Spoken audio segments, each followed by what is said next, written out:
Good morning, folks. Welcome to another episode of Something More Than Gibberish. This is episode 73, and today I'll be featuring Amy Laessle Morgan. Now, I could be wrong in my pronunciation of her surname. It might be Leslie Morgan. I've always called her Laessle Morgan, so I need to clarify that. And Amy's in the room, so without further ado, I shall bring her up. Now, Amy has featured before on the show, once on her own, when her first book, East Coast Heartbreak, was released. Then with her close friend, Now Violet, we did a dual feature. And I'm pleased to announce that I can bring her back again for the third time, this time, to celebrate the release of her new book, Live Wire, which was released this year. So we've got a lot to talk about, so I'm going to bring her up without further ado.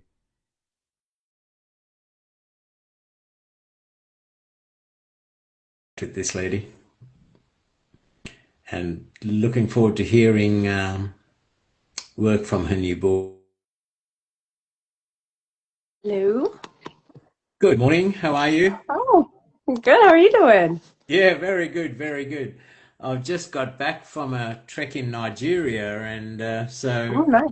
that was only 2 weeks ago. So, but it's getting back to normal. Of course, a busy time of the year with the end of financial year as well, but we're getting there. Yeah. Wow, how exciting. But you got lots of travel stories. Oh, well, but today it's all about you. So, congratulations on the release of your second book, Live Wire. Thank you so much. It's a pleasure to be here always. I always give you credit with being the one who got me on the lie. I'm so nervous all the time and yeah, you were so friendly and just really helped me get over that Well, stage fright. I hope the nervousness is all gone now, and that's a thing of the past, right? Because Oh, it's still there. It's still there, but not as bad as it was. no, Yusuf, not Algeria, Nigeria. I was in Africa. Yeah, Oh, yeah. Um, shh. So sorry, I'm currently staying at my son's house for a week, babysitting his dog while he and his oh, partner nice. out to. And he's a big 70-kilo Great Dane, so when he barks, it's Oh, like church bells echoing. So aw. do excuse me. Yeah, he's as heavy as I am, so it's fun. Um, so Amy, in 2 years, 24 and 26, you got your two books out, which is a great feat to begin with. But besides that, you've been published on some pretty notable magazines, right? Like the major seventh magazine, the Azarão, Lit Journal. Yeah, yeah.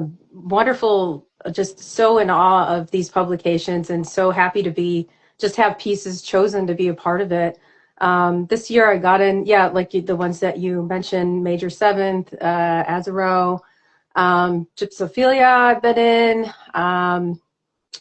Yeah, I'm trying to think of my bio right now off the top of my head, but yeah, I've gotten in Well, to, Gypsophilia is also a literary magazine, and so is Mhm. Artifex, right? They're Yeah, Artifex. quite Yep. reputable Hmm. magazines.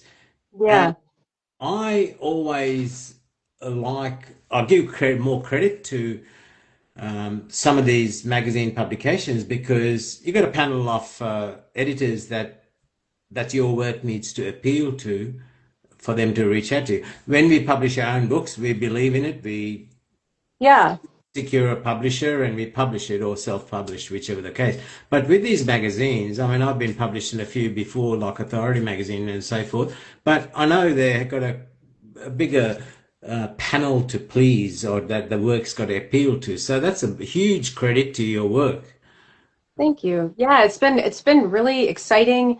I was also in I have to mention that Crying Heart Press. I did win an Editor's Choice Award, which was really exciting Yeah. for my piece. One of my pieces is also in the book. But yeah, it's really been just trying to branch out and I've been submitting more things and it's been just just so wonderful to be even a part of any of these things. I admire them so much, all of these magazines, and they just do such a wonderful job, and I just really love what they stand for. So yeah, it's been really great to also have them be represented there as well. Mm.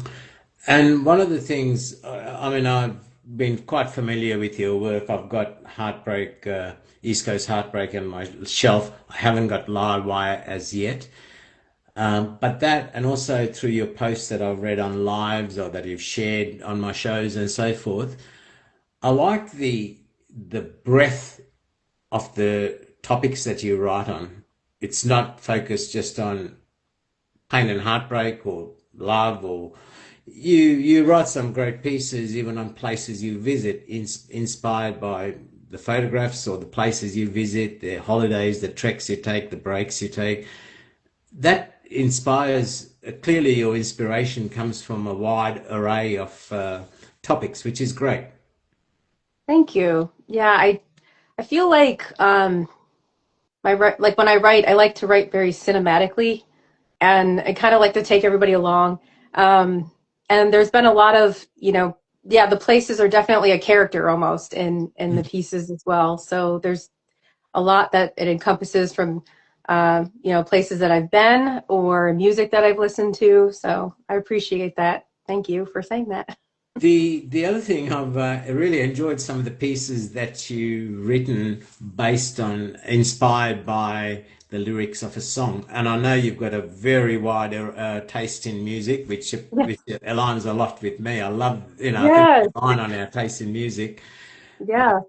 And I love that how you can listen to a song and write a piece based on, because you're getting into the musician's head, right? Or the songwriter's head as well, and your interpretation of it. So I'm really in awe of the places that you get inspiration to write from. Thank you. That means a lot.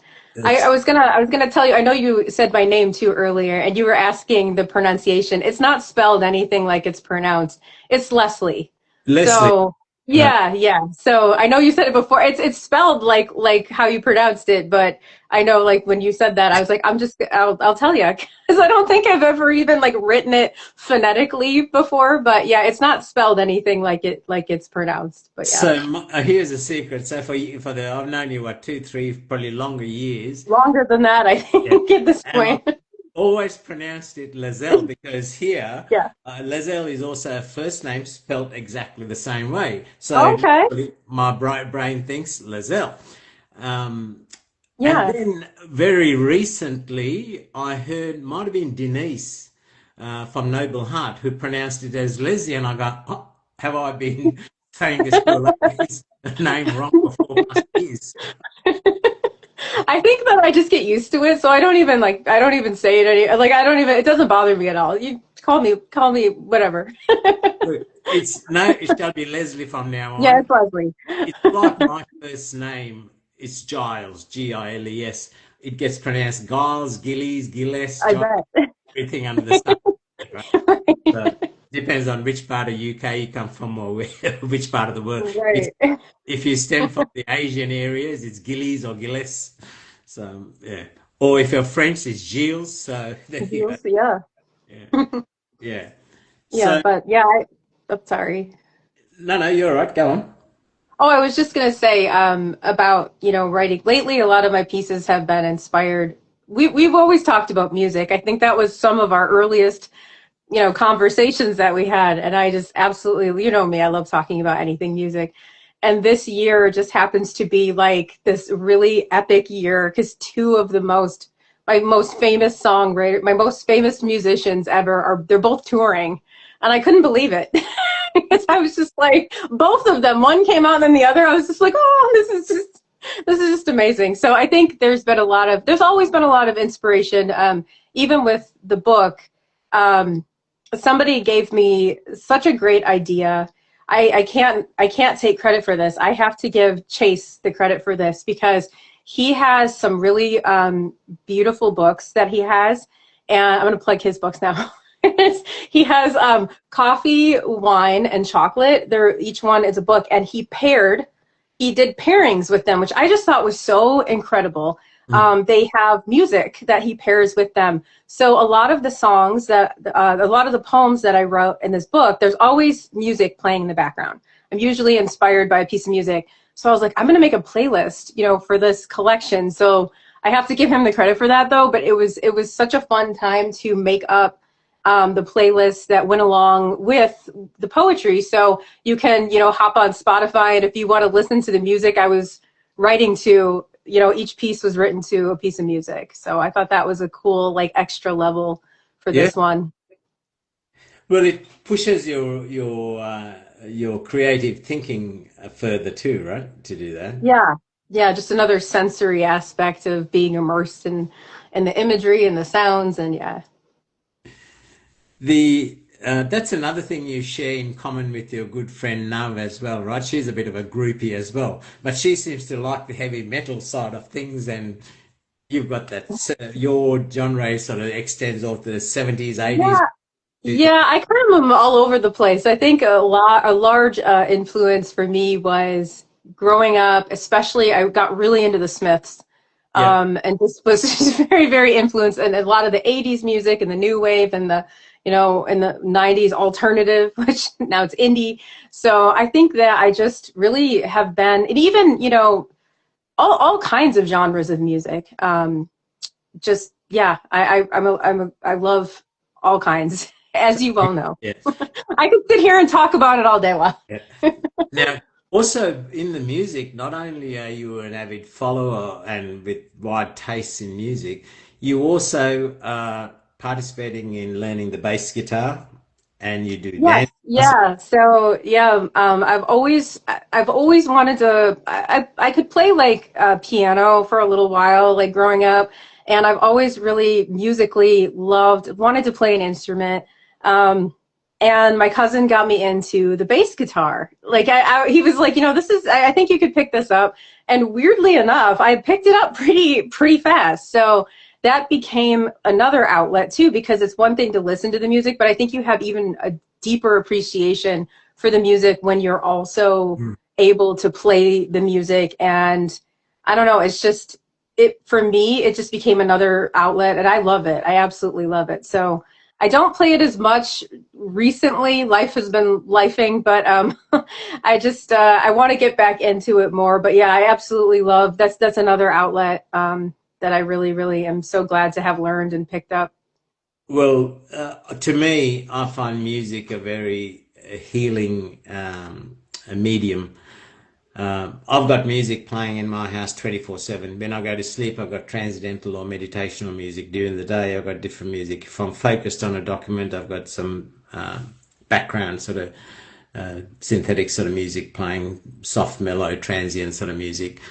Yeah. I find it a very healing thing. My when I physically need some time out, most people sit in front of a TV or Netflix. I have Yeah. a room in darkness and I have music playing, and I disappear for about an hour or two into my own world, and I wake up so refreshed, like I've slept for 8 hours. I'm full of energy and mental clarity. So I've always found from the time I was a child, music or the medium of music very Hmm. therapeutic. Now, Yeah. I play an instrument, but I would imagine playing an instrument would take that healing to another level. Oh, yeah. I think it definitely, there's something within music that I think just it's unable to untangle Mm, inside of me.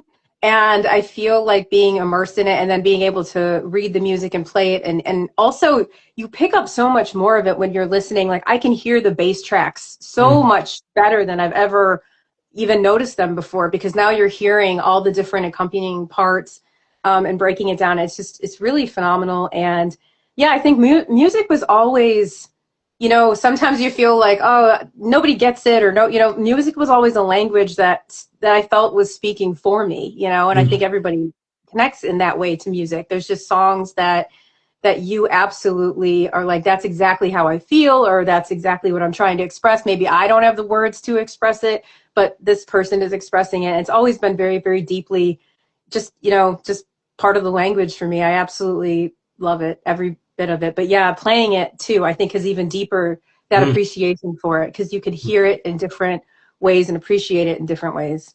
And the pieces are very complex sometimes. Yeah. And you're like, Yeah. how do they even pull this off? But it's amazing. It's really amazing.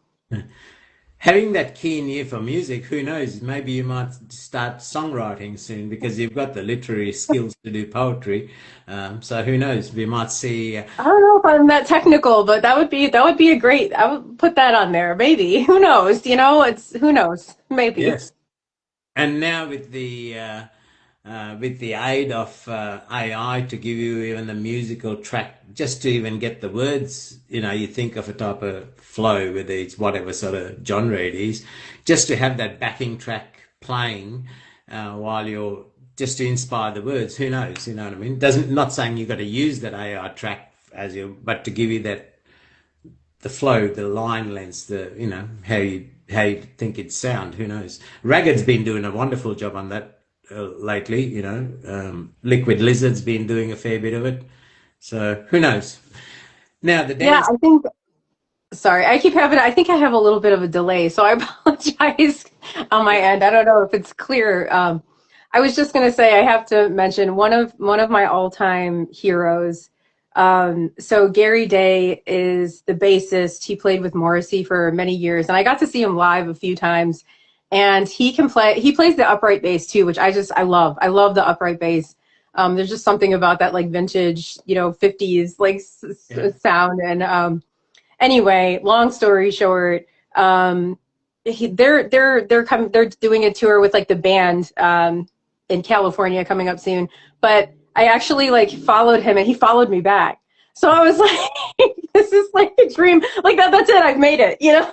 That's it. It's over. Like that's it. That's all I needed was that. Like, I was just like, this is incredible. Like 17-year-old me would be so proud of myself right now. But he was a huge inspiration for the bass as well. He's just a phenomenal musician, and I just think it's incredible what they do. I really do. To be able to play the music and write the music and arrange the music, it's so great. Well, that would be a real buzz having somebody that you aspired to and respected in your past, in your youth, to have Yeah. a person follow you. That's a great acknowledgement of you and your commitment to their music, your respect for their music, and so forth as well, right? Yeah, I just think they're incredible musicians, and it made my whole year. I was just like, that's it. That's so Amy, wonderful. Amy, I'm so glad things are working out really well for Thank you. You're you. writing and also with your music, and I've just seen you grow so much from the Amy I met 4 or 5 years ago. Even in your writing, it's matured so much. It's Thank phenomenal. you. It's been a pleasure to watch that growth.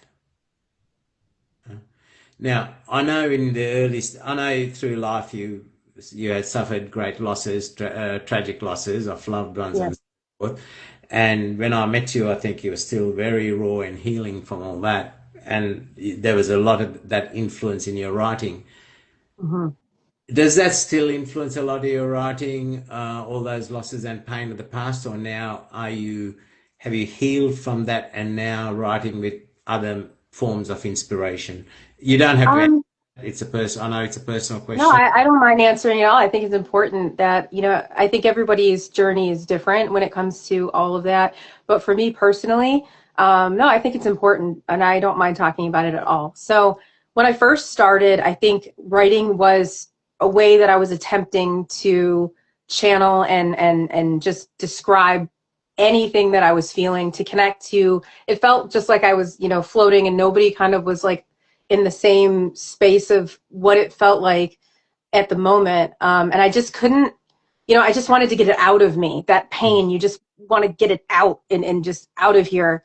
Also, at that time, I wasn't thinking about how it would connect to other people who maybe have went through loss. But I remember talking to Robert Kazi back in the very beginning. He writes phenomenally about, loss and people that he's loved and lost. And I was so frustrated that I could not write about Jamie. Mm. And I didn't understand, why isn't this why can't I just sit down and write about this? And, he said one of the most important things that I ever still to this day, carry with me. And he told me like about his experience, and it took him several years to be able to write about, his losses and things like that. So I was like, wow, that much time had elapsed to be able to even, connect that and put it into words. So I was writing about it. I did write about it, but indirectly in a lot of ways. Even if you look at East Coast Heartbreak, it's definitely about the grief. I do talk about Jamie, but it's more in an abstract way.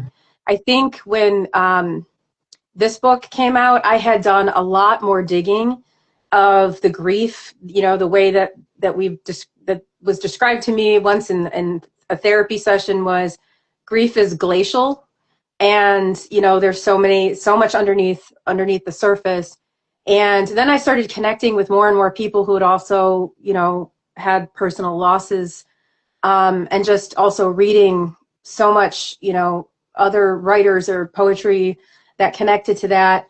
And this book, I think, actually goes back even farther. I mean, I'm going back to childhood. I'm going back to places, and I talk more directly. This is really the first time that I've actually written. There's a piece called Orange Flood that's specifically about Jamie and I when we were teenagers. And this orange Volkswagen Beetle that he got was his first car, and it was just a piece of crap. It was held together. He welded the floor. It was the only thing holding this car together when we junked it. That's what they told us. It was so dangerous and crazy, and it had this rusted out hole in the back that when we drove over this puddle, it soaked the back of my pants one day, and when we were going to school. And so I before wasn't able to talk about or write about any of those memories, or it was just too much. I was writing more indirectly. I think this actually deals with so much more, and I've been able to get deeper and deeper into that. And it's been so cathartic in the process to do that. Now, yeah, I think it's just, it's not just about the one loss, as you well know. It's about kind of the repercussion or the cacophony of all of the reverberation of what that does to your entire life. Especially for me. I mean, I had known him since we were kids. We had been teenage sweethearts. We got married. We had children together. And one day, he was just gone in a day. So your entire identity, your entire, everything just gets kind of ripped out. And then I've spent the last 8 years just kind of piecing it back together. And I do feel like I have healed in a lot of ways that I hadn't been able to before. But honestly, I feel like I'm just beginning that journey. I really feel like that still feels so close. And this is the first time that I'm like kind of walking in another direction going, okay, this is over here. Like, who am I and where am I going, So that's been important. As an outsider looking in and watching your journey over the last number of years, I've known you 4, 5, whatever years, possibly, as you said, longer. I've never been one to leave things festering in me. If there's a weed in my garden, I don't go and put sand over it. I'll rip it out by the roots. And sadly, I've met, over my many years, I've met a lot of people, and the majority, sadly, I would say, put sand on top of those wounds, and on the surface they look like they've healed.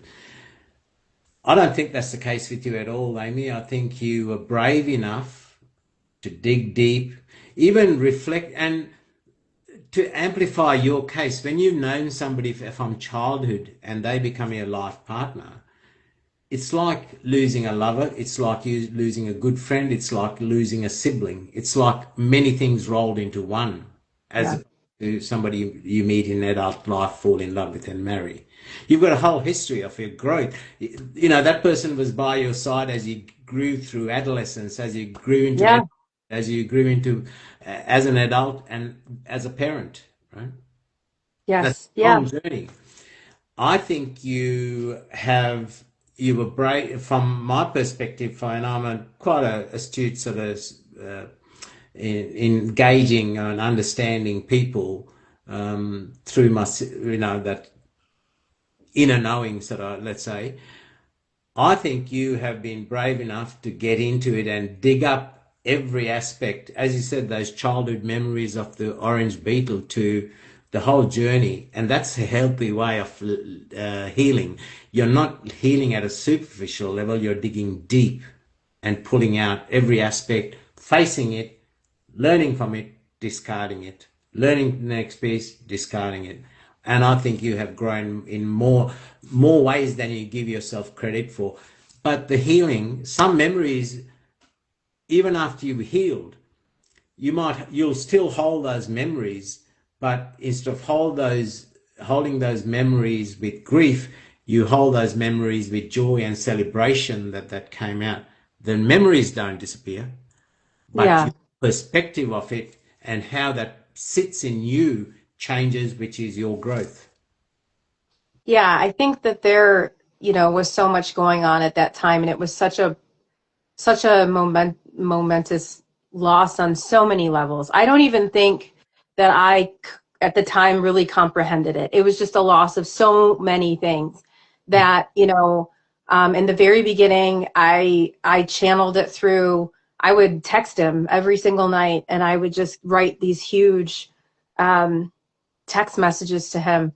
And I just kept talking to him like he was here, because I didn't know how else to not, that was exactly what I was doing. And then one day, it was like a few months. And I know it's hard because, like I said, I respect everyone's decisions, everybody's journeys. Nobody can tell another person what they should do or what they shouldn't do. And if they do, they really don't understand, because none of us have had the same journey. And I don't expect everybody to understand, but I think that my writing in these books was a way for people to maybe get an idea of what it feels like inside for me, and to share that and to let them come into that. And at one point early in the beginning, a few months in, I think I just closed a door mentally, and I said, I can't keep doing that. I have to go on. I had children, 11 and 14. So I have to go on. And it wasn't about forgetting him or not loving him or anything like that. But for me, a door kind of just shut, and it just has been really, really sealed. And every time I would kind of like tiptoe up to the door, it was just way too painful. So it comes out in other ways, and it's a mess. It's messy. I mean, that's one thing about the experience. It's messy. It just is. And that's okay, because in the mess is, I think, really where you find the healing. I think you really need to get, like you said, digging in the dirt. And that's really where you find what's going on. And I think I've been able to approach the door and not get that overwhelming feeling. And I've even cracked it open a couple of times. So yeah, I think in each one of us, we have to kind of just go about it the way we need to. And for me, it just began with kind of trying to write abstractly about it. And it's turned into this whole other thing. And I filled a book with it. So, Yeah. I mean, there's other things about it too, but it's a lot of it in there. You said a very key thing there. Everybody's journey is different.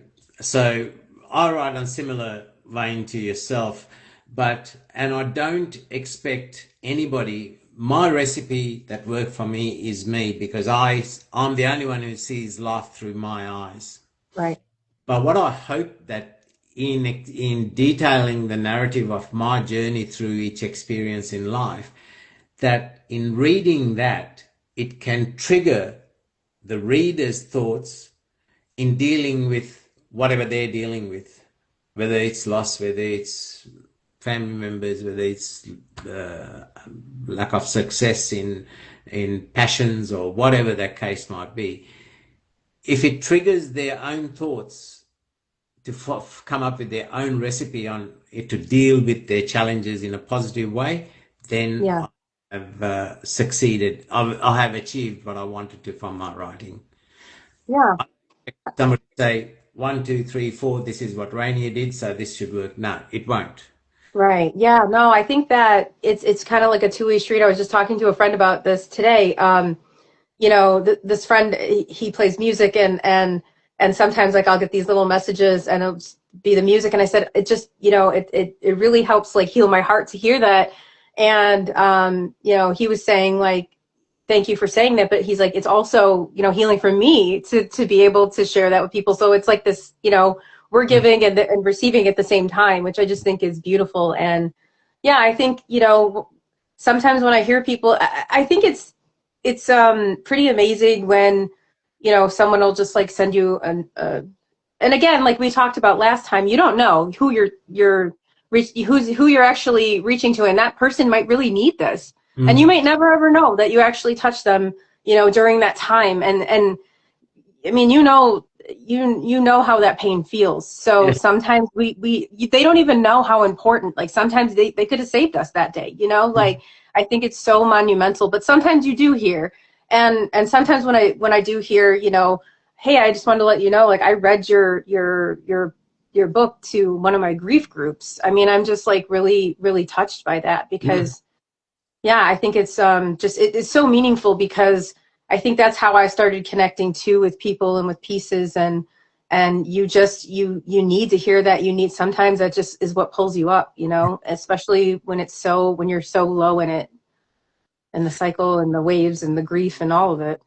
And one of the very reasons that I post these sort of shows on multiple media channels like YouTube, Spotify, etc., is because in different parts of the world, different mediums are more popular for access, for Yeah. example. So I try to give access to as many people because just in this conversation, we don't know how many people could be standing on the edge of a cliff, and just Right. a word they hear, a sentence they hear, a topic they hear that we've discussed could be that very catalyst that draws them back from the edge of that cliff. Right? Yeah.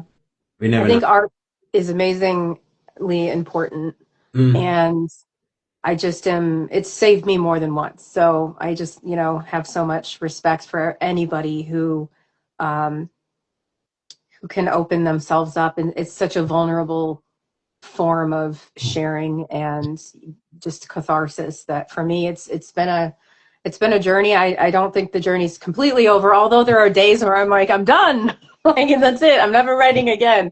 But I think that's part of it, isn't it? Like, Yeah. Well, I personally hope that day never comes, that you stop writing.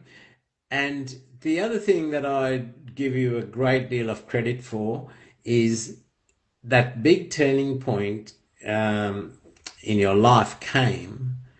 Not only did you have to deal, as you said, with yourself, you had two young children at that juncture in your life. So suddenly you were responsible, the sole person responsible for two young adults, two young teenagers. yeah. And then now to see them as young adults themselves living their life, that must be very rewarding for you to know that you did walk through the fire, you did heal yourself, and yes, you might continue to heal, but you also set them on a good foundation to launch their lives. So that's a lot that you should be credited for, Amy.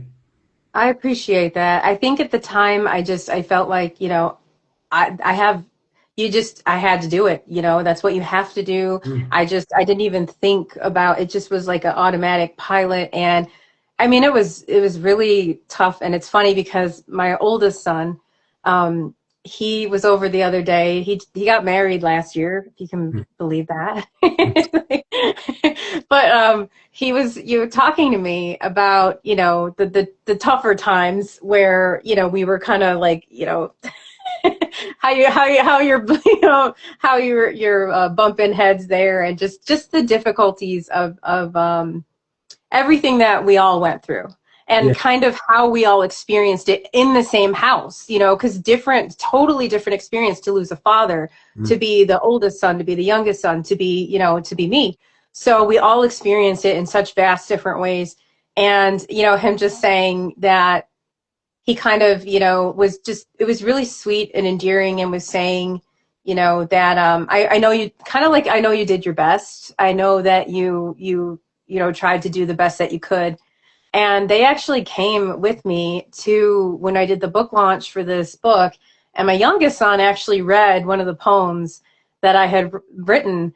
And it was just like one of those moments. And it was just so, on so many levels, just so humbling, because we all went through hell. I Yeah. mean, we just all went through hell and back. And yeah, you always just want them, you don't want them to suffer, but life is suffering, right? So you can't save them from life, but you try as a parent. I think we all try the best that we can. But yeah, it's really just to kind of see them and where we're all kind of standing now. Yeah. Yeah, it's definitely, I still even looking back at like videos or photos of them, just how much has changed and how small they were. Um, yeah, now they're just young men. It's Yeah. crazy. I Crazy. saw your post at the book launch of your younger lad reading the piece, like you said. Yeah, he read this piece.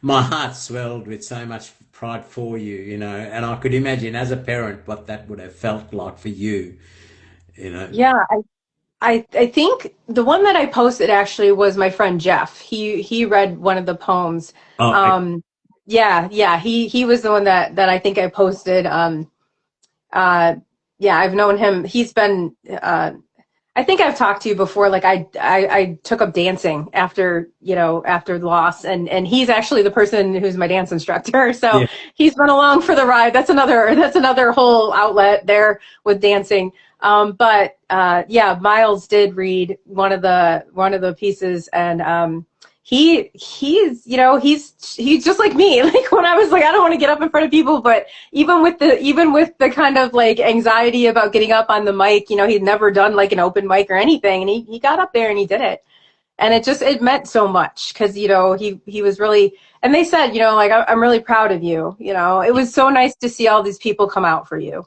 mm. and that just really was like, wow, that meant so much to me right there. That was everything. It was just like, that's it.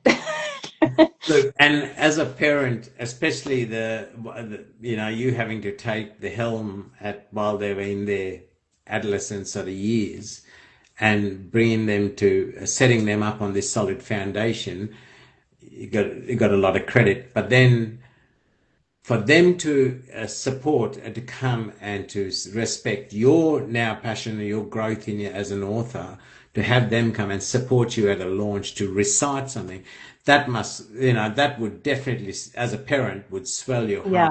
It's a very immense sort of form of gratitude, right, for everything that you did and endured in setting them up. For them to return that is just it's a priceless gift, right?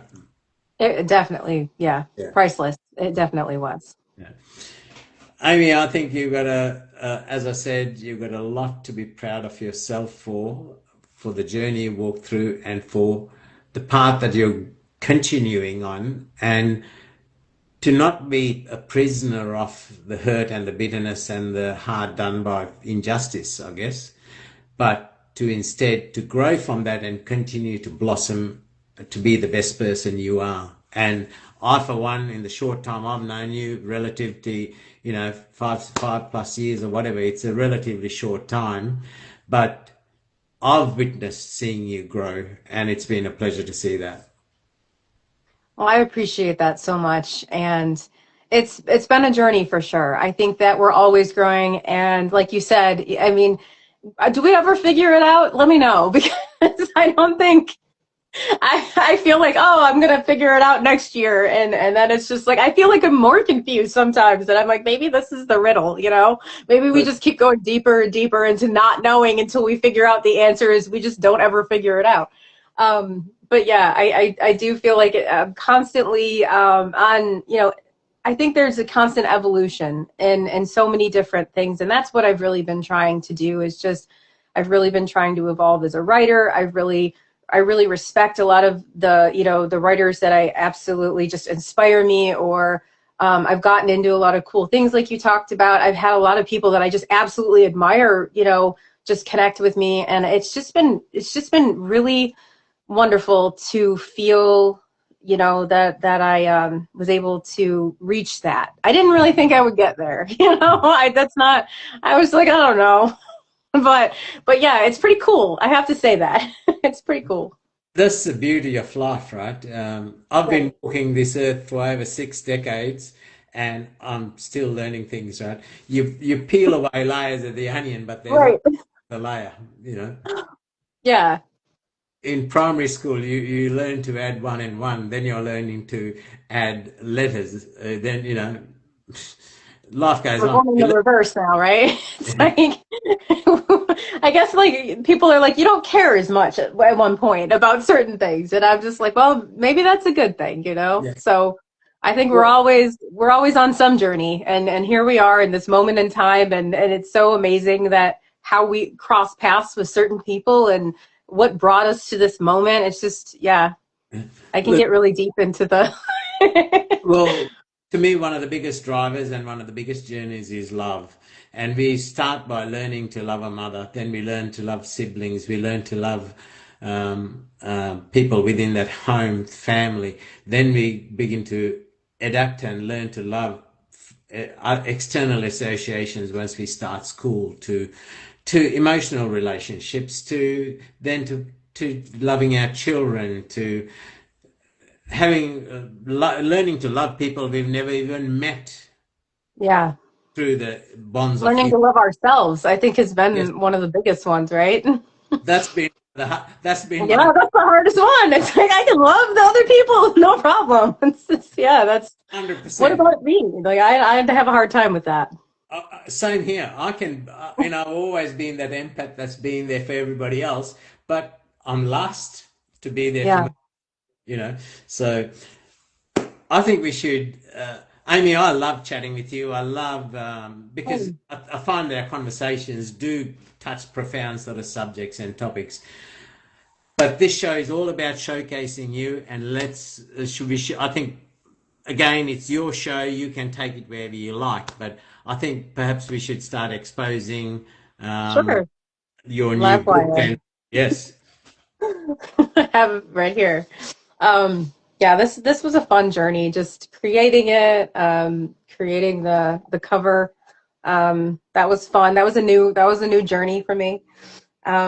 So yeah, I think the book kind of starts off. It's similar to East Coast Heartbreak, and there are sections, and it's kind of like this trek. I think at the beginning I start more with the past and childhood, and there's places, and then it kind of moves through again, just like the cycle of what brought me here to this moment in time. So if you want, I can read, one or the few from each thing, and we yeah. can go from there if that works. Also, where can people get the book to?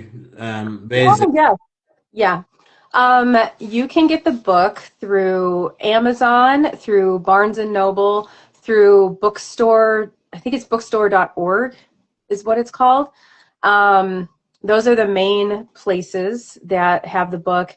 I do have a link also in my bio on my Instagram with all of the links to where you can get it. And there was a link also for signed copies. Some like people, so I was doing that for a little while. So all of the links are in the bio, but yeah, primarily Amazon, Barnes and Noble. I think Waterstones also carries it, and bookstore.org. Mm. I hope Or I'm saying that right. I'm pretty sure that's right. I was supposed to write this down and I just didn't. I'm winging it. So not prepared. I'm so sorry. um, so yes, this is Livewire, and I can read a few poems out of out of here if you would like me to. So I'm gonna look right here. even perhaps even later on down the track, even if you read some from East Coast Heartbreak as well, so that you can see the similar vein or see the growth from one to the other. So yeah, it's your show. You feel you Yeah. Oh, thank you. Thank you. I'm like, okay, now I don't know what to do now. No. I'll start with I kind of talked about how this book began kind of with a cracking open of like this therapy session that kind of like opens up the floodgates for all of these past memories and kind of reckoning with this. So this poem is called this is an ekphrastic poem, but I don't want you to know. This is kind of about the process of that. So, certain truths resist the mouth, like thresholds or endings. To name them is trespass. And yet each time I enter the room, the dam breaks, and I weep, not performatively, not even privately, but in the way old buildings collapse, incrementally, and then all at once. My face, tear-slick, varnished close-up, not delicate, but industrial. The pipes bursting behind the walls, gutters vomiting rivers. Salt water blurs the coordinates where memory ends and floodplain begins. Knuckles white as architecture. Frank Lloyd Wright would have hated me. I am not clean-lined or cantilevered. I am load-bearing sorrow. I'm sorry, I'm really screwing my poem up. I'm gonna back it up a second. Yeah. I am not clean-lined or cantilevered. I am load-bearing sorrow, painted in the wrong shade of restraint. Girl with bad dreams and better playlists, giving new meaning to a season in hell. Dropout philosopher, bedroom borrower. The room Apollonian in stillness, but what breaks loose in me is Dionysian. A tongue fluent in the grammar of exit wounds, making pain look like art. A frequency just south of memory, brushed into air, like lacquer. You could call it music, sure, but only because you've bled from experience. It's more like resonance-induced rupture, sympathetic collapse. It's transference, yes. It's also sacred geometry. And naming it doesn't stop skin from leaning towards frequencies of longing. Low, relentless, breaking open, again, again. Not for rescue, but for witness. An architect who can stomach the collapse. I love the analogies you drew between the decay of architecture to the human journey, the human mind, the human experience. The lines were so eloquently blended in that it was so easy the imagery was so clear that you could really relate one to the other. Thank you. I appreciate that so much. I think that, yeah, it's definitely about having a person, I think that who has also experienced, it's safe, it's safe to kind of just let go and everything just kind of, like I said, gutters, vomiting rivers, the way that buildings collapse incrementally and then all at once, it's like trying to hold that structure together and just somebody feeling safe enough to just let it all go. And the vulnerability within inside that. I've always loved architecture. I love, all kinds of, so to be able to write about that too, also, I feel like becomes another character. There's a lot of architecture in this book as well. But it's always been kind of a metaphorical symbolism to me to look at old buildings or old types of architecture and kind of work that into, so. Now, through your passions in or interest in photography as well, that's one of the other things I've enjoyed in your posts. Through your visits to different buildings, some of the old world architecture, some of the photographs that you produced are phenomenal of the old world architecture that we don't see now, some of the old stonemasonry and things like that. I love those posts I could flick through those photos for ages. So, yeah. I feel like, they're love letters that they wrote us in stone and all types of just being able to see them or even inhibit them. I just find them fascinating. So I love to be able to incorporate that. I love, like you said, taking pictures of it. And yeah, it's always fascinated me. So I'm also so glad to be able to incorporate it into my writing as well. So to the audience who are either heard that recital or will watch the replay or one of the other mediums. So there's a good sample of what's in this book, folks. And as I said, I've got Amy's first book, East Coast Heartbreak, on my shelf, and the pieces in that are phenomenal. I can't wait to get this one myself. Anyway, the stage is yours, my friend. Okay. I'm trying to see. I think I'm going to read. This is one, I really love this poem.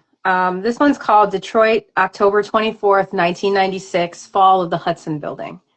So just to preface this poem a little bit, um, the Hudson's, department store was around forever in Detroit, and in 1996 they're imploding it. And me, at the time, Jamie was my boyfriend, and a friend of ours decided to go down and watch the implosion. So this was me recalling that time here. They said it would be clean.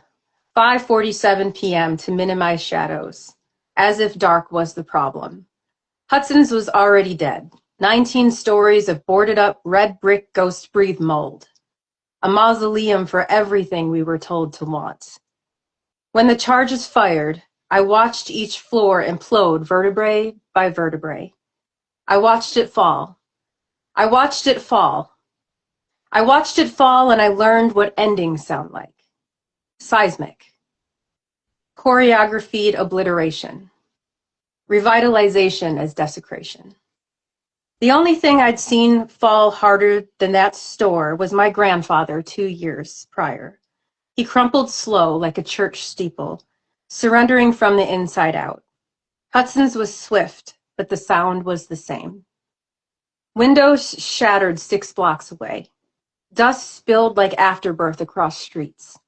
Slow, pale, particulate tidal waves haloed the skyline, rolled past Campish Martius, and curled over I-375, the new Ash Wednesday for non-believers. We watched it come. We didn't run. And still, it sought us. It took less than 30 seconds to erase a century. There we stood on Woodward Avenue, 19, 20, 25, flannel shirts, no coats.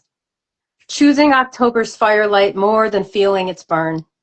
Lungs prepared to archive whatever came next. My boyfriend said, "This is history." I paused, the Portishead playing in my Discman, and said, "Have we learned nothing from Rome?" The people cheered. Cheered like ruin was a parade. Cheered like absence was finally affordable. Cheered like their grandmother hadn't bought a bra on the 6th floor in 1952. But I didn't cheer. I held my shirt over my face, tasting copper and chalk, asbestos and apparitions, wondering what the debris would do to us. I still wonder that now. It's harmless, they said, but I still cough randomly on November evenings. Some days I still taste the mortar. Some days I still feel the wreckage in my chest. Body is witness to the somaesthetic ache that lives under skin and inside my bloodstream. They gave us the implosion, but not the cleanup crew. They handed us rubble and expected applause, and they got it. The people clapped. The people clapped. The people clapped when the charges detonated and learned what endings really sound like. And you can't sweep away that kind of dust. Mm. The imagery was phenomenal in that it was like sitting there, to the listener, it was like sitting there listening to seeing it happen with my own eyes. The imagery was phenomenal in that. And it is sad when you get historic buildings like that, like over 100 years, suddenly demolished in front of your eyes, because they are like landmarks, right? They are part of your environment. Yeah, it definitely, I can remember that day like it was yesterday, and I remember just thinking to myself, like, what a waste. I know the building was deteriorating and things, but what a waste, Yeah.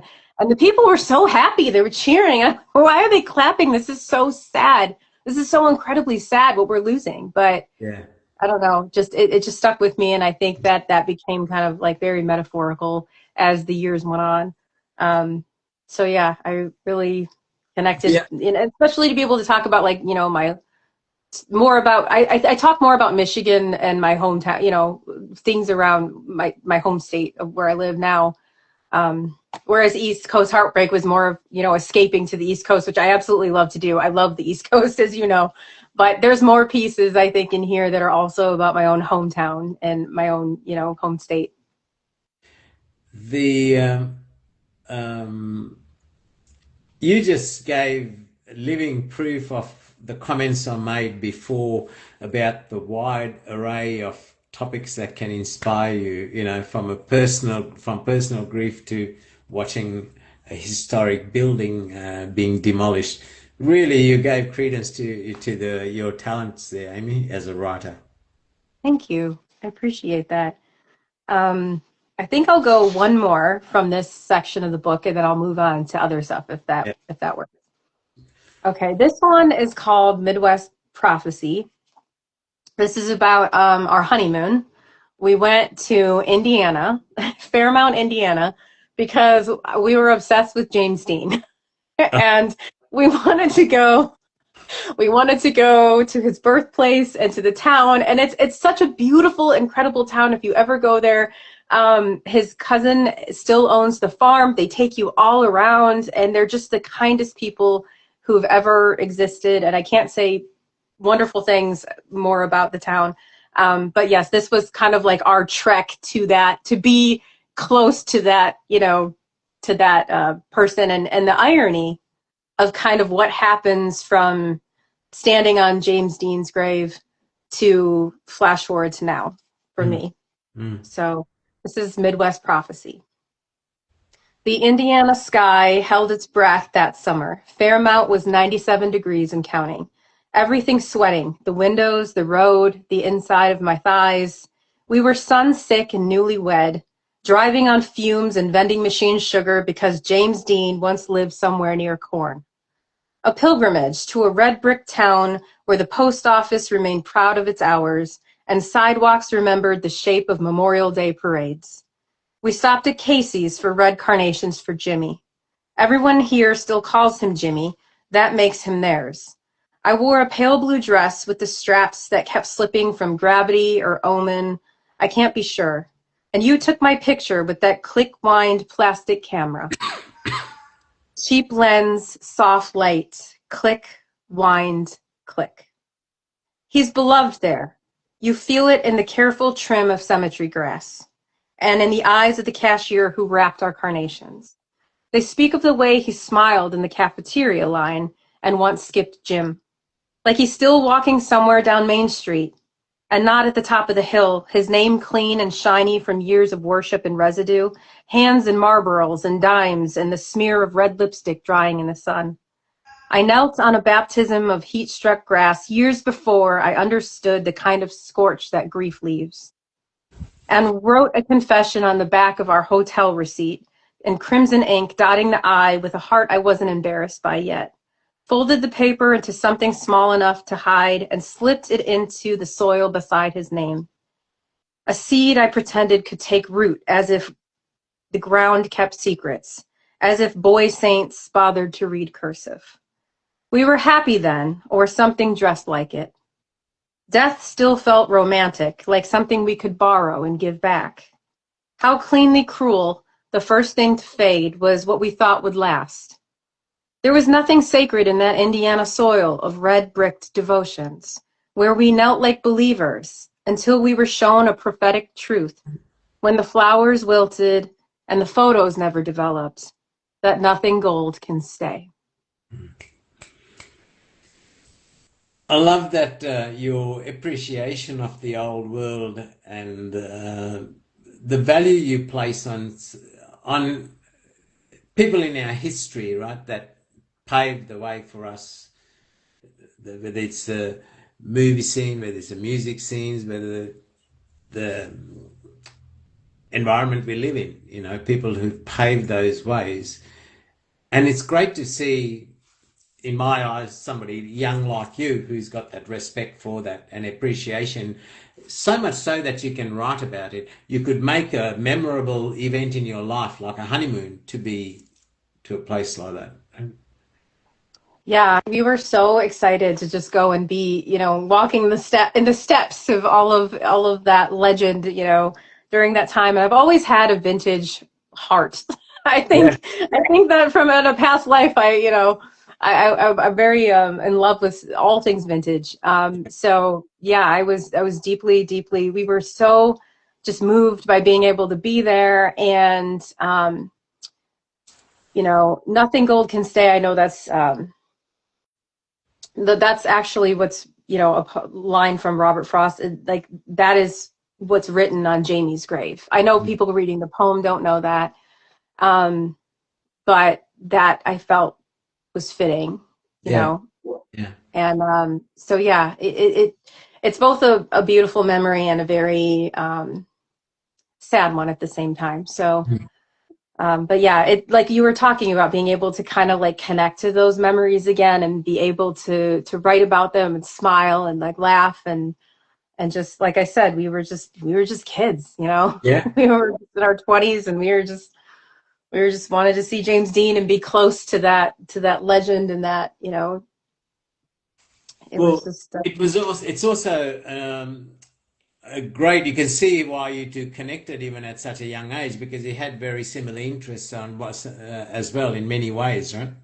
oh yeah, yeah, we definitely did. Music wise, we were very connected in the music, and also with movies and just kind of yeah, he was really big into rockabilly music for a minute, and we just were super huge into James Dean, and yeah, we connected in a lot of ways with all of that, and you know it's just funny because I remember people going, "Where are you going on your honeymoon?" And I'm like, "Fairmount, Indiana." And they're like, "What's there? What's there?" And we're like, "James Dean, like that's his hometown." You know, we were so like, "What do you mean?" Like we're so excited to go there. But yeah, it was such a lovely, just such lovely people. And we made friends with a person who rented the home. He's unfortunately he passed away a few years after Jamie did, but he had retired, he had moved down there, and just the stories and the celebrities and just everyone who kind of flocks to that town is just phenomenal. So yeah, it's a really wonderful memory in a town, and that became part of our we went back a few times. It was just Yeah. wonderful. Yeah. I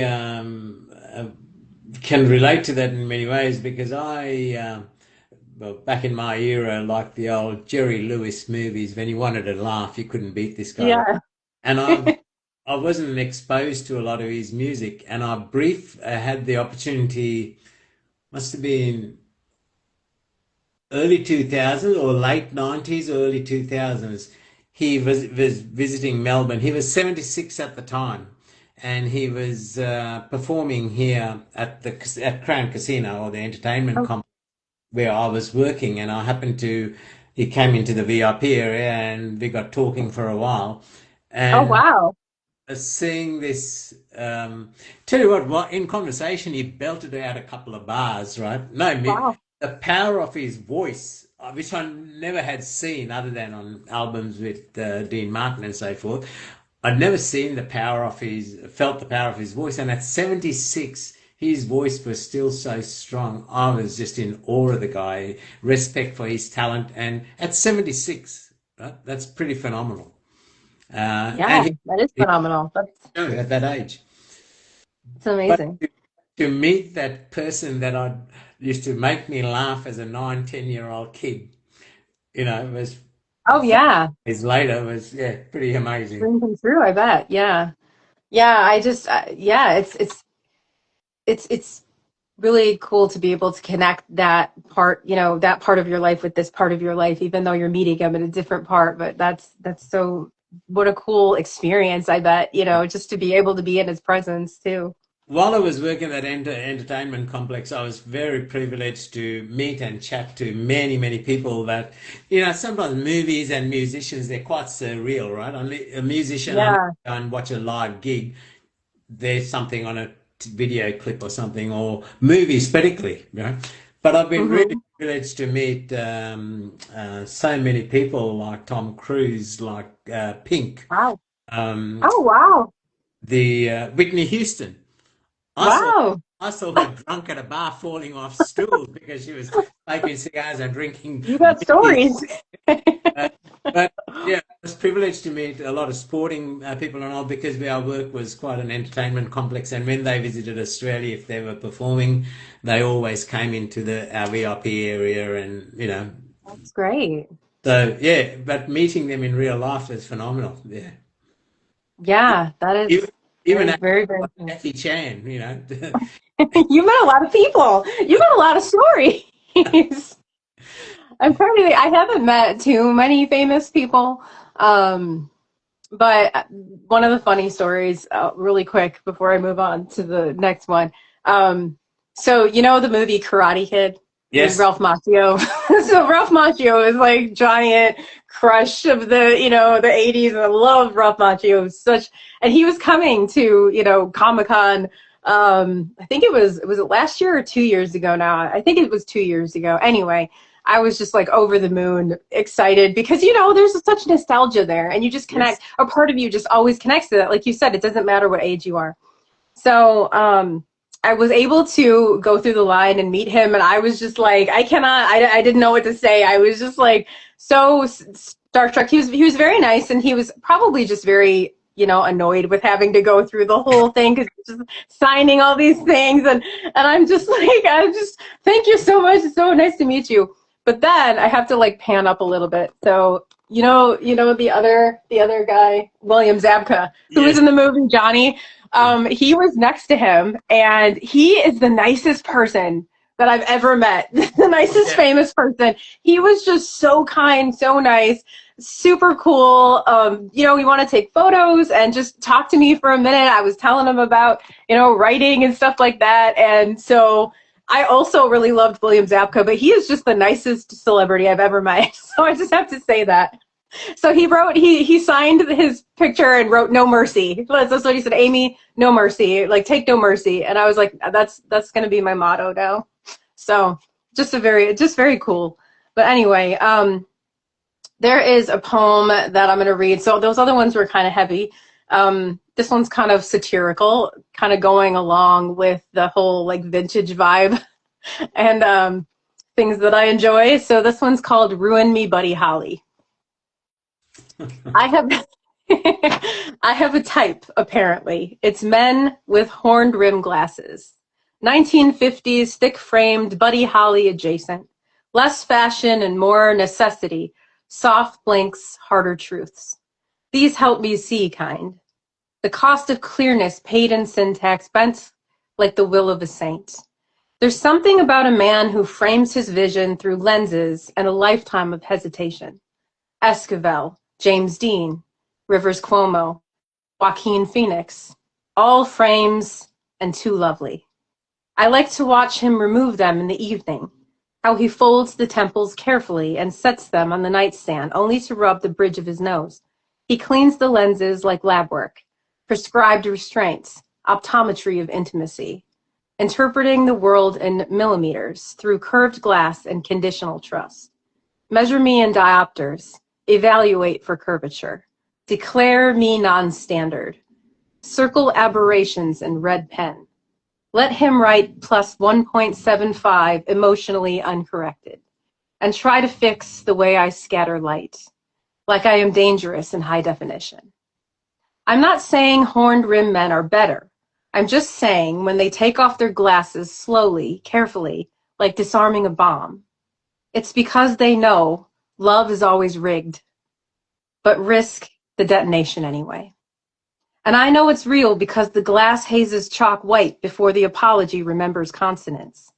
Like a getaway car still purring, lights off, heart revved, stepping towards me, letting the shape of me arrive in him, unedited, full exposure.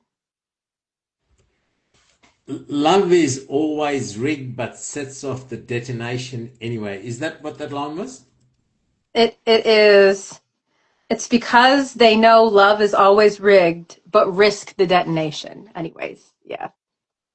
That line in itself is something that one can meditate on, right? Besides love, every aspect, everything, to get that best fruit, we've got to go out on a limb. We can't sit on the safety or stand on the safety of the ground and get that best fruit. So everything is a risk when we venture out of our comfort zone. But Yeah. got to do it anyway for your own growth.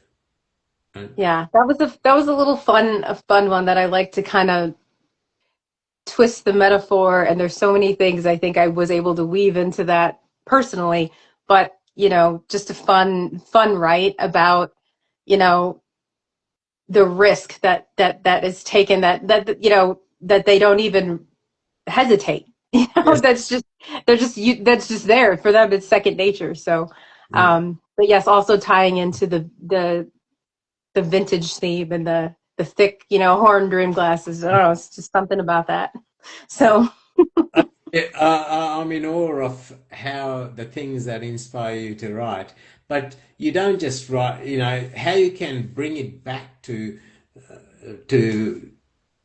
thought-provoking, sort of evocative sort of sentiments, right? As I said, that line, um, even though there's the risk of a detonation, you got to do it anyway. yeah, exactly. I'm just kind of thumbing through this right here to see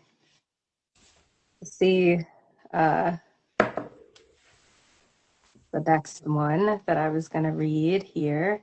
Um, this one I think is a little bit important. This was a poem that, as we were talking about, when people don't even realize that they're kind of giving us this lifeline. This poem is called Small Mercy, and I wrote it after a friend of mine left me a voice clip of singing the song Madam George. And I was in such a terrible place. They didn't know this at the time. They were just leaving me, they were just singing, they're a musician and singing along to it. And I just remember like hitting the message and just hearing it. And it just like, I just started weeping. Like, it struck me, the music and the fact that this person was just singing because they love they have a beautiful voice and they were just singing to leave the message. And they really love this song. We've been talking about the music and music they'd been listening to. But I call this one Small Mercy because I don't think that they realize this is the poem that the person I told you about recited, the one that's posted on Instagram. Jeff does a phenomenal job. He actually played the song. He played the song behind him while he recited it. And he's never done open mic before. It was the first time he's ever done it. It was crazy. It was like queued up. It was great. I was like, what do you mean you've never done this? None of us believed him. We're like, yeah, right. But anyway, this is after Van Morrison's song, Madam George, and it's Small Mercy. A friend with kind eyes and callous fingers sang Madam George from the van's front seat, window cracked just enough for the coal to crawl inside with the chorus. It reached me, low and sideways through the static, a voice like sugar on a burn, like someone remembered your name and said it slow. You say goodbye in that song, over and over, and it still doesn't feel finished. The kind of goodbye before you know who's going. It wasn't for me, but I heard it. The way his voice dipped on something about throwing pennies from bridges. And I thought, yeah, I've done that. Not with coins, but with pieces of myself I never expected to get back. Small copper weight, so familiar. It hit soft, like a match struck underwater. A brief light inside the dark. I never quite learned how to carry. I didn't cry, just let the words settle into me like they belonged there. A pause, a held note, and then that line, the one that about loving the love that you love to love. Of course, that's what we all do. We chase the shape of connection, even when it's only the mirror of our own longing, flashed back through someone else's eyes. Hmm. And grief, yes, old friend, be quieter now, curious and more willing to sit at the far end of the table. Never healed, but briefly still. Like when I leave with my heart tucked into a hug, I pretend might not be the last. I always say I'll be back, and maybe I will, but not all of me travels home. He sang, and it wasn't for me, not to me, but it passed through me. The low tide pulling at the underside, the part of me that still remembers how to listen without flinching or feeling forgotten after closing chords. The wound in me keeps rehearsing its lines, but tonight, inside a minute-long message from somebody who didn't know, came not just a song, but a small mercy. I'm a huge Van Morrison fan. I've got just about every album of his on CD or yeah, vinyl. Yeah, that's a classic song, and but I really love how you been inspired by different songs by people like Buddy Holly, people like Van Morrison, or the endless list. You give them so much respect and credit to Yeah, as well, you know. I think also hearing, other this friend of mine's also a fellow poet on here, and just also really falling in love with, you know, their artistic ability and how they also amplify it too. Mm. Just hearing this person singing this Van Morrison song, and it just really, I mean, it just really touched me. And I was like, I wrote this poem later, and I was like, I didn't know if they would mind. I was like, do you mind if I write this? Because you're just talking in conversation, Mm. and they didn't. So I'm glad because I think it's one of my, I really love that piece. I love the song, and I love the story behind it. It meant a lot. And I think that was, such an important thing, especially during the craziness of everything that's been going on. To have something, a small mercy that's just a little anchor, I think that's so important. So The other thing I I really, with Van Morrison, he was releasing albums before the Beatles, and he even released his last album probably 3 Christmases ago. That's a hell of yeah, a long era, right? hell of a long, hell of a long run. Yeah. Um, I don't know how we're doing. I don't know what time it is or how we're going. So am I okay? We've been going an hour and 15 minutes, so you've got about another 45 minutes, so you've got plenty of time. And some Okay. people like to hear that piece about the orange beetle. Oh yeah. Okay. I can actually. I'll go to that one next. Orange Flood. This is, I started to get into little flash fiction. There's another writer on Instagram that I connected with, and just a completely lovely human being, so talented, and got really into flash fiction, and said, I think you'd be good at that. You write really narratively, and I was like, what? No. And then I wrote a little bit of it. I'm like, this is so much fun. Like maybe I could do this.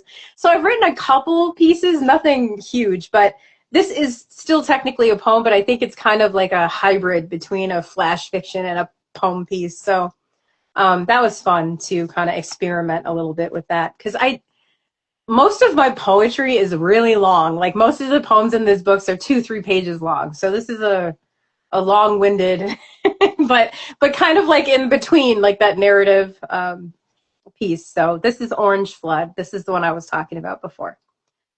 The road outside was evening warm, slate gray, smelling of rain that had nowhere better to be than here falling between the two of us. I found myself riding shotgun in the peeled orange husk of a 60s Volkswagen Beetle. You always said the music was the most important thing. You had already yanked out the original radio and soldered a tape deck you found at the scrapyard in its place. Your balanced palms drummed the dry rotted steering wheel as it flooded the dash speaker popcorn fidelity, but every downstroke was crisp as new tin. You smiled at me with that trademark grin, and I knew as both salvation and trouble. I felt the hum of the transformer pole travel up my arm and understood why 16-year-olds swear on forever. Because the weld still held fire, and the song hadn't ended in tragedy, but instead with soothing clicks when the cassette flipped sides. The floor had given up 5 seasons ago, but you didn't mind the rusted crater, said you'd fix it tomorrow. Later we'd find out that was the only thing holding it all together. You let that car coast past the water tower where pigeons slept, past the speedway and 7-Eleven, where the tires sliced a rain-fat puddle and water geysered up, anointing the back of my jeans. You laughed so hard the steering column shook, and you blushed some shade of tangerine as the paint. I still laugh when I think about it. The next day, when you were welding sheet steel fireflies into the floor pan, and killed the torch, and that cherry of the rod went dark. You noticed me mid-stare and jokingly asked why I always hauled that dog-eared copy of The Mutant King in my back pocket. I quickly shot back because I'm studying the understudy. Some nights, 30 years off, I still wake, thinking water is climbing my calves, and feeling alive again is encapsulated somewhere inside an orange shell, roaring over puddles with sparks refusing to die. Just roaming metal to metal until another body of floodwater invites them home. The world held fire and tragedy hadn't hit yet. Yes, the days of those youth. Um, Yeah. Unfortunately, tragedy hit me when I was 12 in losing my father, but prior to that, yeah, I was only 7 when I lost my first friend to leukemia, Mm. a school friend. My grandfather at 9, and then my father at 12. But yeah, to many of my friends and all that who grown up, the tragedy didn't hit till they were into their late teens, early 20s, and yeah, suddenly life takes a big turn, doesn't it? Yeah, it's just kind of like that feeling of invincibility that I think I Mm. was talking about, like you just, bad things happen, but it just didn't happen to you yet. And Yeah, until it does, you just, you don't have those special, 3D glasses that you walk through and see everything different after that. Everything changes, yeah. as you well know. Mm. So this was just about the spirit of right before my grandfather passed away from cancer. He had pancreatic cancer right after this happened. So he was really one of the first large losses at that point in my life. So this is kind of like riding the summer before that kind of changes my perception of that in Mm. time. Mm. Yeah. Yeah, that it's great that you can cherish and write about those fun memories because those memories are what's made you who you are today, right? It has. I think we are all a collection of what has brought us to this moment that we're Mm. sitting here talking in. Some of it is wonderful and some of it is terrible, but it all adds up to who we actually are as humans, as people, how we connect with other people, how we have empathy, sympathy, um, just all of it. It opens your eyes, I think, to things that you've never seen. But and I know this sounds strange, and I said it to somebody, and then I thought about it. I'm like, did that sound really callous? Because that's not how I meant it. But I said, like, I wouldn't be the person I am if none of this would have happened, meaning all of these things. And part of me is okay with that because I think that not that I wish tragedy, or not that I mean, I wish I could have never had to experience that. Um, but just the fact that you are kind of handed this new outlook on life. You don't look at anything the same. Mm. You become so, I mean, for me, it was a deeply, I think a lot of people, a deeply philosophical experience of just searching, just Mm. deep, deep soul searching.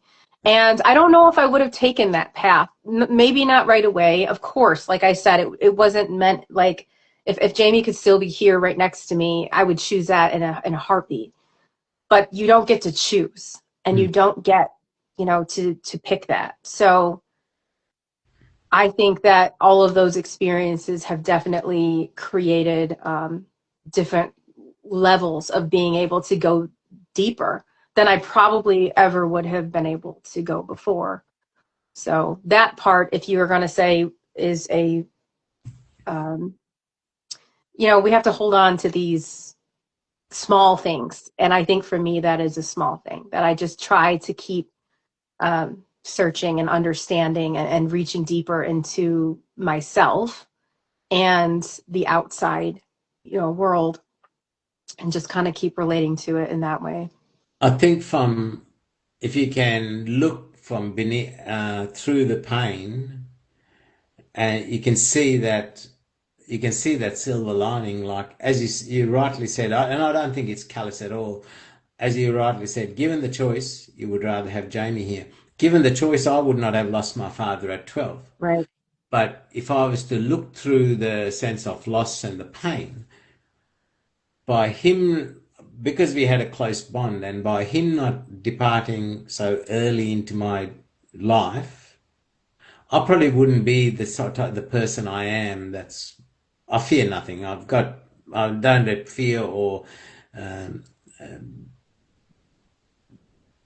hesitancy or risk stop me from living life, because by losing him forced me to literally, because I couldn't even let mum in close. I could love her from behind a wall for fear of loss. Yeah. I Yeah. grew through my adolescence, my adulthood, all on my own, even within different cultures.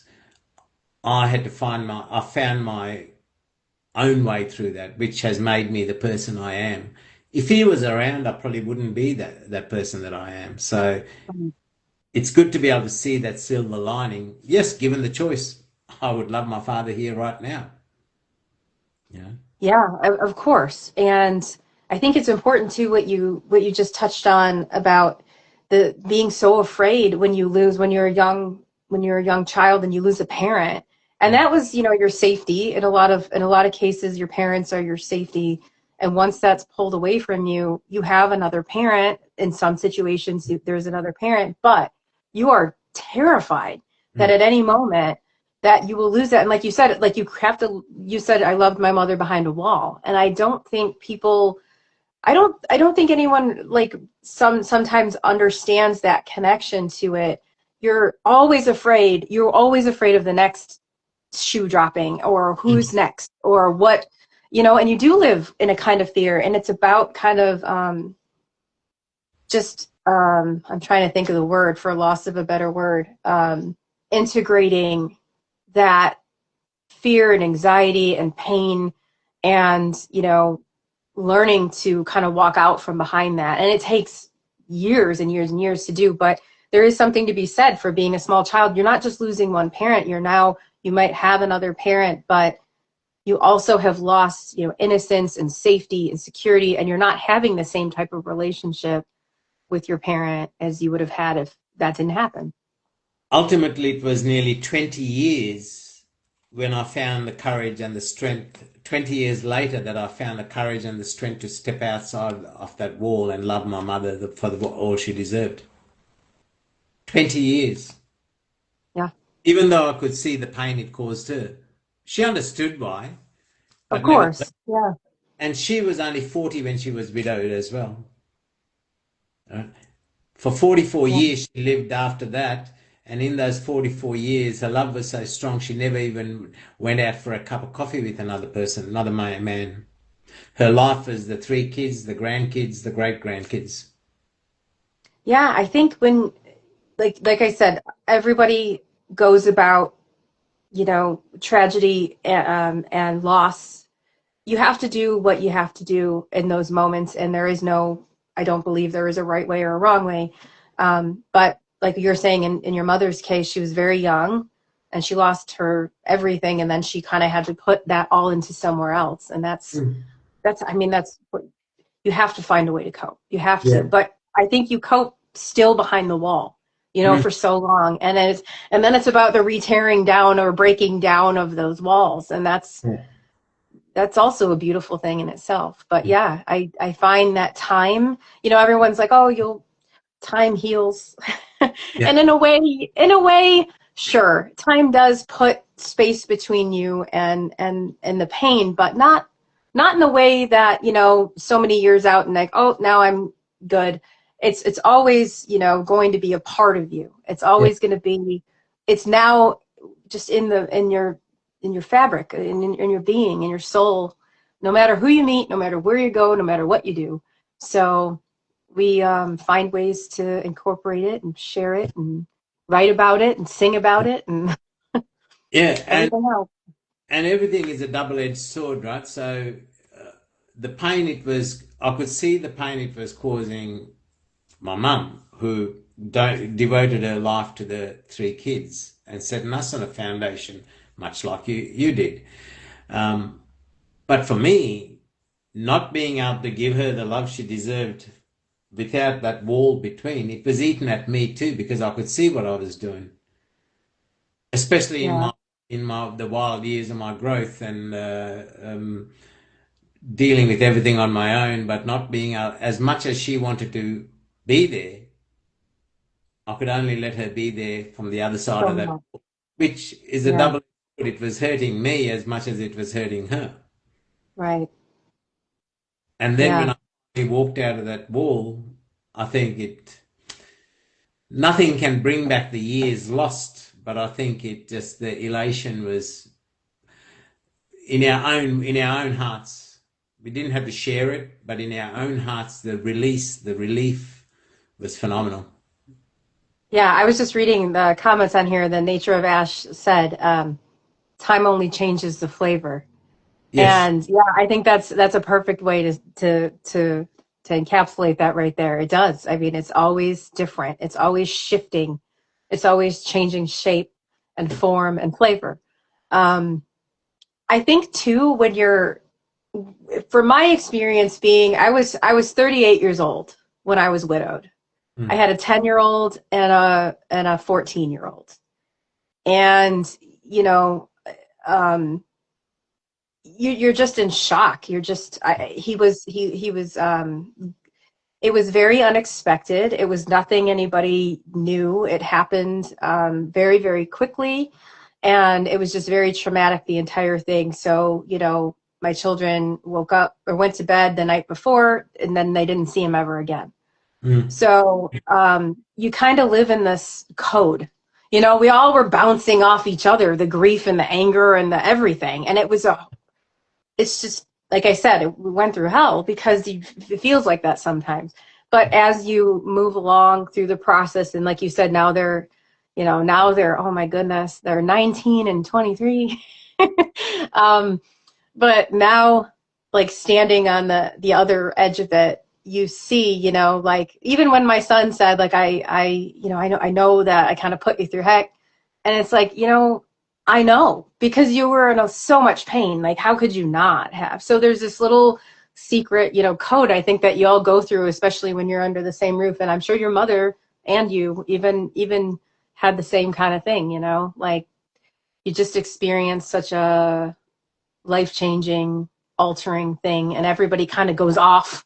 And at some point we kind of like slowly come back again to different, you know. 100%. Amy, honestly, I see the parallels in your experience to my own mother's and your son's to my experience. I see so many parallels there, and I can see why you are that type of person you are through some of the hardest lessons at such a young age. And like you, my parents were also they were childhood friends. Really. Yeah. Yeah, I think like you were talking about too, I think that when a person is involved in your identity forming years, it was like a lot, it was like a severance. Mm. That's the only way I can explain it. And Mm. people had the Amy and Jamie, that's like how they knew us, and then all of a sudden it was just Amy, and like, who is that? And what is that? And then you've got people that were so used to one thing that when you do another, it's like, what are you doing? Like, why are you doing that? Mm. And nobody really was like, I'm not saying that they're not accepting, because a lot of people were accepting. I think a lot of people understand, but there were a lot of not accepting um, times. And I think it just makes you feel like you've already went through the worst pain in your life, and you are always kind of looking for the escape hatch, in Mm. some way, shape, or form. It's like, it is the hardest thing. Why? I don't know. Like, for me, it was just, he was such a huge part of my identity that it felt like such a loss of identity. And I think people that lose partners lose so much of their identity. And I'm just reading again the comments.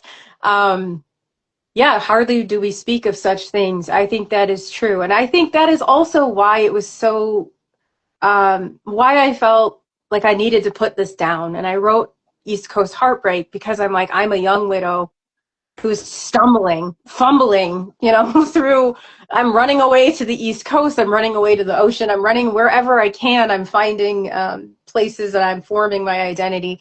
and it hurt so much, but there was also beauty and there was also joy, and I was desperately trying to grasp those things. But I thought it was so important to talk about these things because I didn't hear a lot of people talking about specifically, this type of people. It wasn't a thing. It wasn't until I connected with more of the writers and the writing community till I actually was put in those places. And I think all the better for it. I love every single person that I've ever, shared any of that type of conversation with. It's really helped to deepen that in me. So I appreciate that very much. Amy, although we've never met in person, I admire you as a person. You're very commendable in many, many ways. I admire your strength. I admire your. You don't look for a silver bullet because there isn't a silver bullet, but you methodically just chip away, chip away, chip away, always in a positive direction of healing. And that becomes a good example, by way of example, even for your kids as well. You know, I, you know, I, I try, and I feel like I remember it was right after, the holidays come up after Jamie passed away. It was January. January is always a hard time. I hate January. I wish I could just skip it. But my oldest son's birthday's in February and my youngest son's birthday's in March. So we had to have, it's their birthdays, and you're trying to throw together, these some semblance of normalcy for them.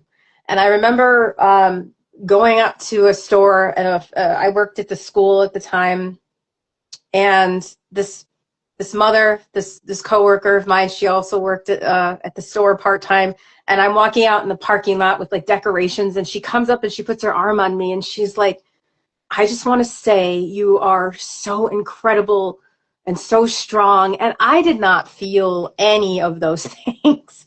I just felt, like I said, like I appreciate people saying that I'm strong. I just don't feel, I don't know if I would call myself that. I just feel like I had to, I had to do what I had to do, and it wasn't always the right thing. Or I feel a lot of times that maybe I made the wrong decisions, but you had to get through it. And I remember somebody saying to me, maybe that's what you had to do during that time. Can you be okay with that? Can you be okay with that was the best that you could do at that time? And I'm like, no, because I could have done that.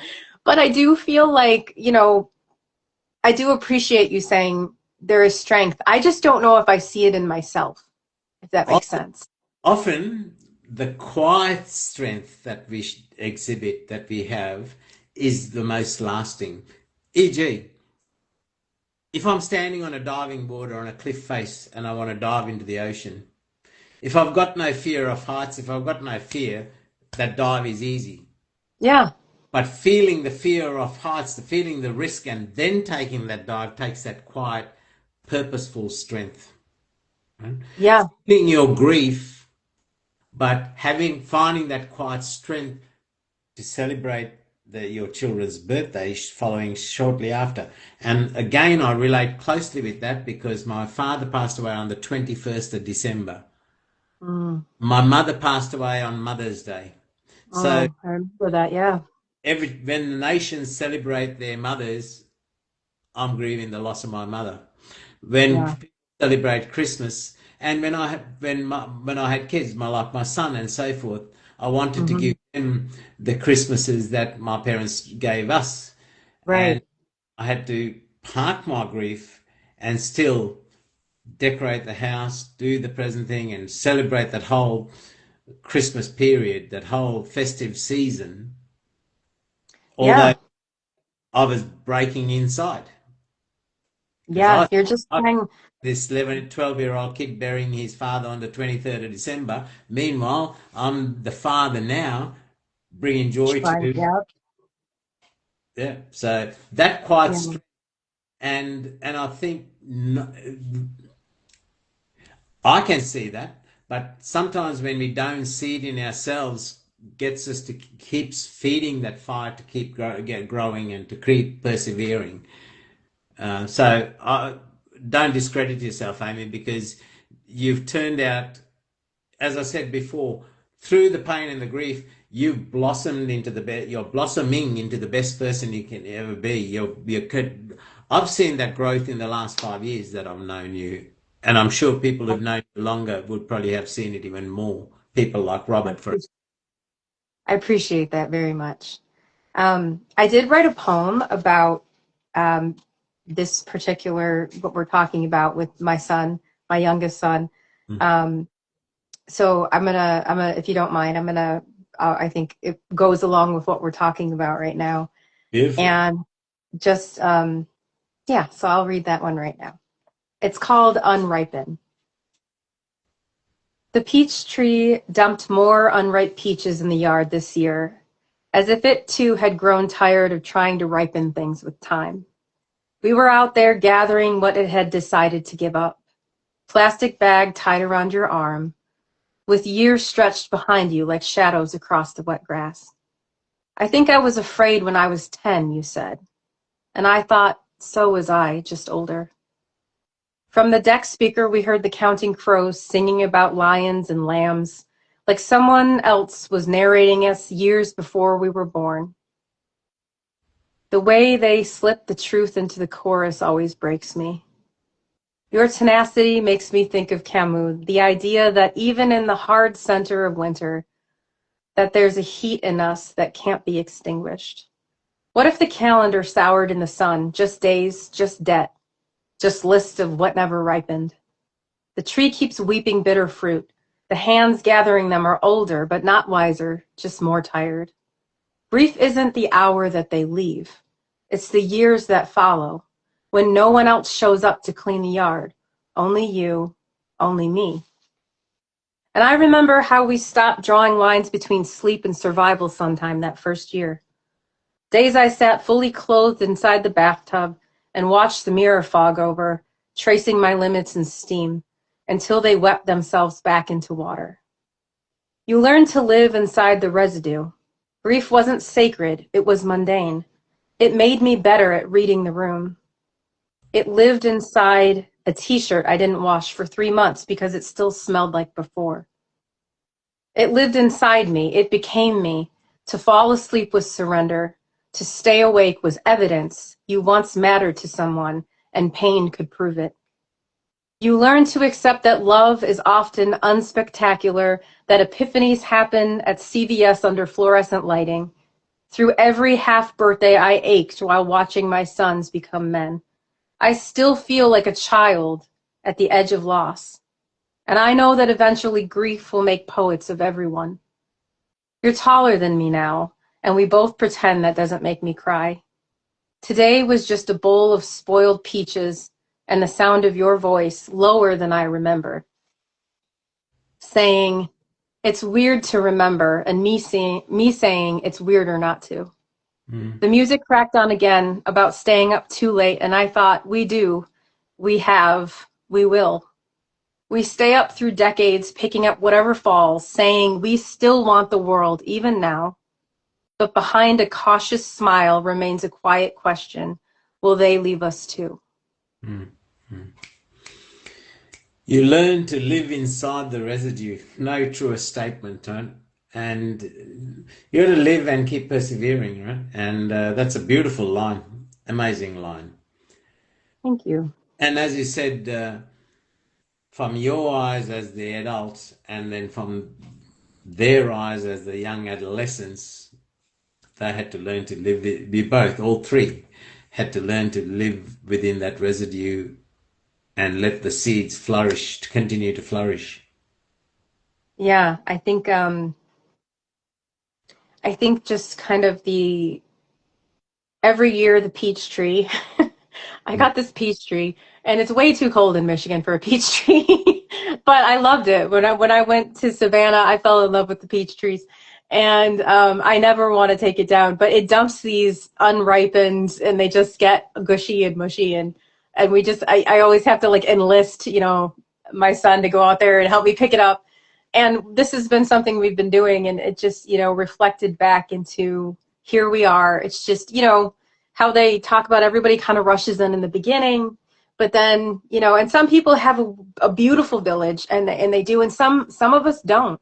And I had somewhat of a village. I have a lot of cousins, and I had to really rely on a lot of my younger cousins were holding me up, propping me up at that time. And we're here also with the kids.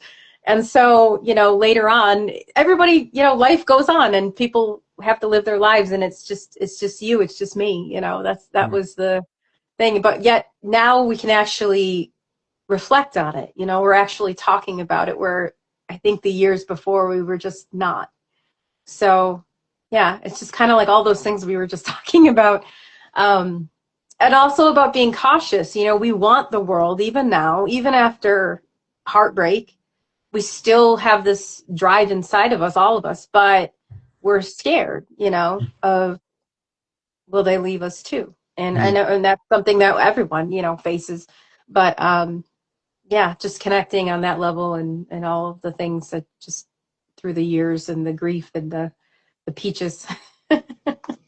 I mean, it's been such profound conversations. We've touched on some very, very relatable, profound subjects that, from kings to beggars, can relate to what we've spoken about through the show, what we've expanded on through your recitals. The topics that we've discussed today, no man or woman, no person is immune to. We've all seen it, rich, poor, and everybody in between. We've been going for an hour, 45 minutes, and it feels like only, Okay. I know, we're getting comfy now. Honestly, the depth of your work, and the depth of you as a person is phenomenal. It's great. And I find it's so easy to talk to you. It doesn't feel like, close to 2 hours that we've been speaking, right? I appreciate that. Same. It's like I said, it's been also an evolution here between you and I. And I've loved just being able to connect with you and talk about the things we've talked about. And I think in the beginning too, just connecting about on that level of grief, and music was just very, very important to me. And it just really made me feel not alone. And a lot of times I do think you feel alone. Even now, I'll be like, having a day where I'm like, no, I'm alone. No one understands. But it is so important to remember not alone, or to connect with that feeling or that peace, or just listening to the other poets read their pieces, share their own love and beauty and tragedy, and just connect with them there. It just makes you feel like we're all connected, and we all are connected on every level. I want to leave you. I was just going to say, I just wanted to read one more. Yeah, we've got another 12, 13 minutes. But I've got to say, before we go there, let me say to you, I'm always accessible to you whenever you need, right? Day or night, I'm always there for you as a friend, right? You just got to reach out whenever you need. And the door to this show, to something more than gibberish, is an open door to you whenever you've got any. You're most welcome. You've been an amazing guest. As I said, I've enjoyed this conversation. Same as when you just need to go and rent, you need to go and be there. Even the alternate weeks of the show where I've got the open mic session, you're most welcome there to come and hang out there as long as you like, read pieces, even just chit chat, right? You're most welcome. My platforms are always open to you, and my phone is always accessible to you whenever you need. Right? I really appreciate that deeply. And I think sometimes we get into those places where it is so hard to reach out, and to know that it's there just means so much to me, because sometimes it does feel, like you just get buried. Yeah. And it's just so nice knowing that you always have someone there. And it just means so much, because I think you do get used to, part of that for me was I did feel very alone. Even though I had, people, I still felt very, very alone. So in those moments of connecting with music or a song or a talking and connecting on those levels, it's just been, yeah, the friendships and the bonds and the just knowing that someone, you know, also cares about you and cares about just being so lovely about everything that you've said about me. I just Well, appreciate it. Truly, truly, I do. well, I see so many, as I said, I see so many parallels in my own experience, in my mother's experience, and I can align as the child to your children. I can align with you to my mother to your experience. So honestly, I'm always there for you, day or night. My phone's always on. Reach out whenever you need. Pop on the show, pop on the open mic whenever you need. Even if you just need some a ear to listen to you, if you need somebody to just talk about music, whatever, just a break, that always there for you, Amy. I appreciate that so much. And before you get off to a closing piece, do you, anything you got coming up in the near future that you want to showcase? Do you do live performances in a locality or anything like that? Um, I have just, so I saw your open mic. I saw your open mic recently. I really enjoyed that. I hadn't been doing a lot of open mics or anything like that. I'm still a little bit nervous. I shake when I get up there. It's like, oh, nobody wants to see this.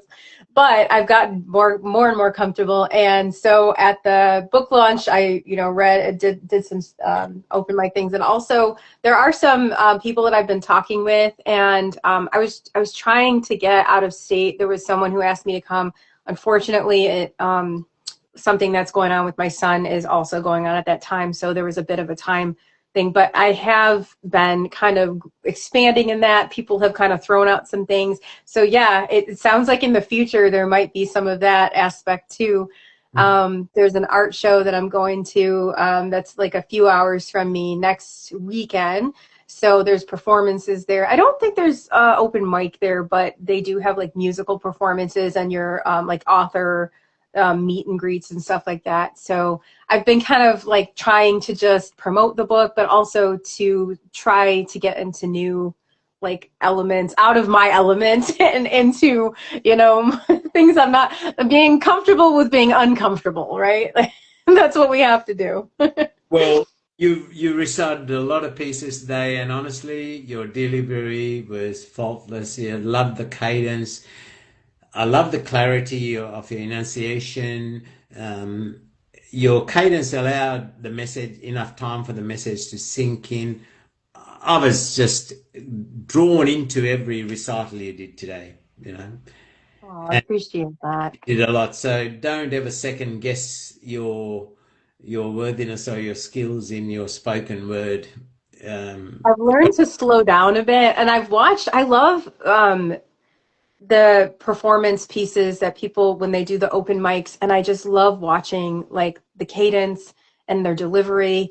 Um, it's just so moving to me, and I was really like in the beginning I was just like, okay, let's get through this, you know, like here we go. And then I've learned to kind of slow down, to put, you know, the emphasis and things in the pauses where I think need the pauses. So I appreciate that. I think I've grown a little bit in there since I I first still started. remember that day, whatever, when you first came up on the live, and yeah, I could feel your pain, and it was almost the sigh of relief when you finished the piece for you. Like you just go, and even Robert was in the audience supporting you. You know, Robert compliments me on being able to get you on stage.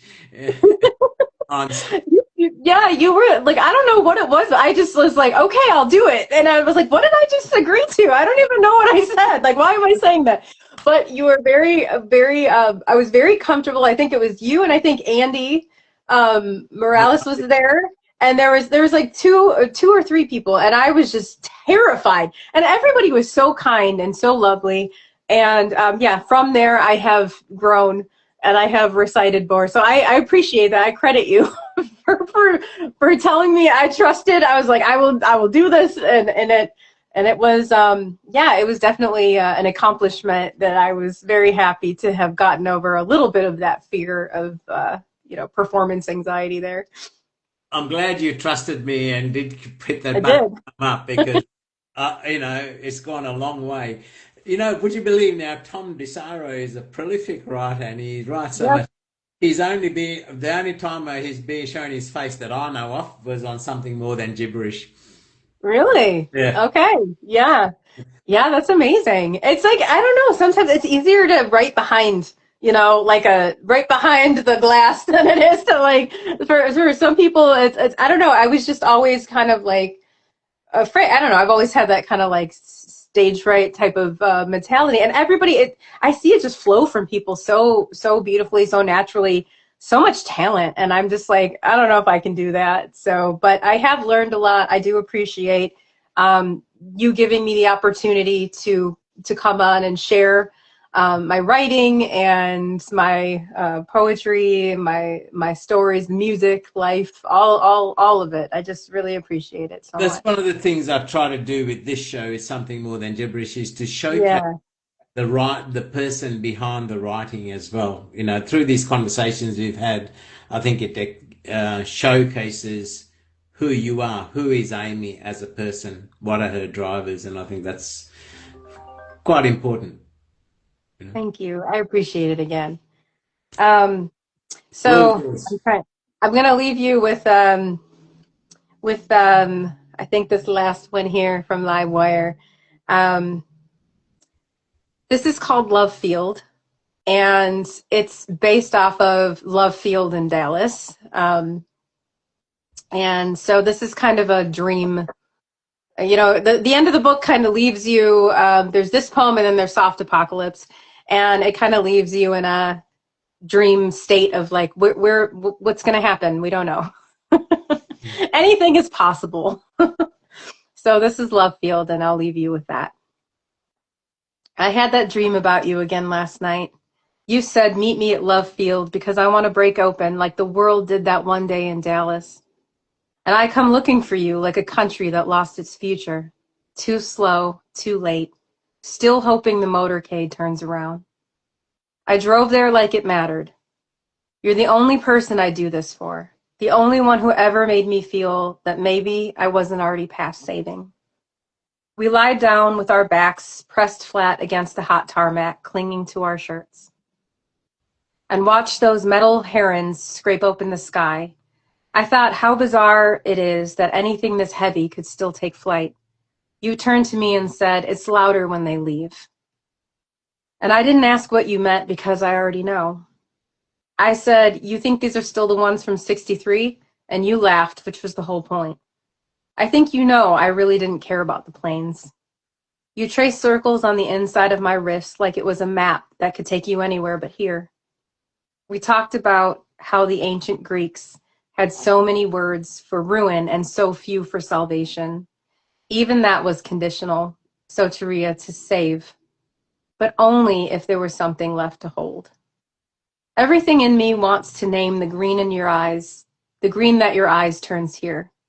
Rain-fed like a summer field after the storm, tender as clover, clinging to the lip of the runway. You laughed it off and said it was just allergies, your eyes red from whatever's drifting through the air. And I had to bite my tongue not to tell you I'd cross whole states just to see that color one more time. You said you knew me better than anyone, but you never read the footnotes. I'm not what you think. I'm worse. I'm better. I'm trying. I'm not a metaphor for anything except maybe aftermath. And then we kissed, not to fix what broke in Dallas, but because escape tastes better with your mouth on mine. That's a beautiful closing piece. It really is a Thank good. you. I Um, appreciate that. Amy, it's been an absolute pleasure featuring you again. I think this is the third time, right? Third time's the charm. Yep. And then, yeah, because we did the Yeah, we had, viewers there with was love. definitely, I was trying to think because I was like, well, if you count, I don't think it was something more than gibberish where we did the reading. No. So I've been live with you at least 4 times now, I think. So, Well, we featured you. Then we featured you when you with your first book. Then you did the yep, duet with Nav, yep. this one. So yeah, and then you Yeah, popped in. yeah, but then I As popped well. in and live wire. Yeah, it's been a pleasure for sure. Amy, it's always a pleasure spending time with you, showcasing your journey into writing and your work. As I said, the door's always open. I'm so proud that you even got your second book out, and going by what you've shared, sounds like there's a lot of amazing work in there. I'm still to get my hands on it.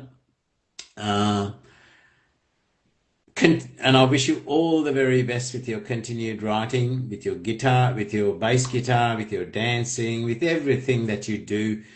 I wish you nothing but every success, and I'm enjoying from miles across on different continent, watching your growth in the arts, in as a person. I'm enjoying watching it. It's really beautiful. Thank you so much. I think that's so beautiful, and just to be witnessed, I think that sometimes people will say, what is it that you want? And I just want to be witnessed, I just want to be heard and witnessed, and that's it. That's as easy and complicated as that. And I think there's a lot of people. I know Fran Donnelly from Scotland really respects Yes. work and loves you. Love Fran. Oh, dear, I love Fran so much. Her Yeah. work's amazing. Oh, yes. I managed to actually get her on screen as well when she Yes, featured. I remember. I remember. Yes, lovely. I still think she was talking about it one time. I don't know about her doing a book, and I tell her like her pieces are so just so visceral and she can say the things, and I just connect with them in such a deep level. It's just I feel like when you use the word brave about me, that's how I feel about Fran. I think that her work is all bravery and so important. Yeah, I Yeah, absolutely she love her stuff. feels herself with so much self-doubt. She feels she doesn't I know. she does not see any the strengths that she has and the profoundness of her pieces. Um, Yes. So but strong. yeah, Yeah. and I know Anisha from India. She Yes. respects her. I Beautiful. do. Yeah. You're loved and you're witnessed around the world, Amy, from many parts of corners of the world. You are witnessed and you are respected and you are loved as a person for who you are. Oh, thank you. I appreciate that, and it means so much to just have, you know, been able to be witnessed by any of you. I'm just this goofy, awkward, silly, person, but I appreciate it so much, and I think underneath, that there's just so much. There's so much, like we've talked about, there's so much pain, but there's so much joy, and there's just so much beauty, and those connections have been so important and so beautiful, and just to know that, just to hear that, it means so much. So Yeah. thank you. And I Well, just I shall so add wonderful. you as a collaborator, and when I create the YouTube and the Spotify and all, as always, I'll share the links with you. Feel free to use them any which way you like. And to everybody who's popped in and out of the room, and to everybody who's going to watch this, thank you. And to anybody who is in some corner of the world and in a bad place, and if you happen to hear something in my conversations with Amy throughout these couple of hours, and if it helps, great. Otherwise, if it's just simply interesting listening, thank you for listening and watching. Amy, I wish you every success in every way, and keep going on your journey, on your healing, the love.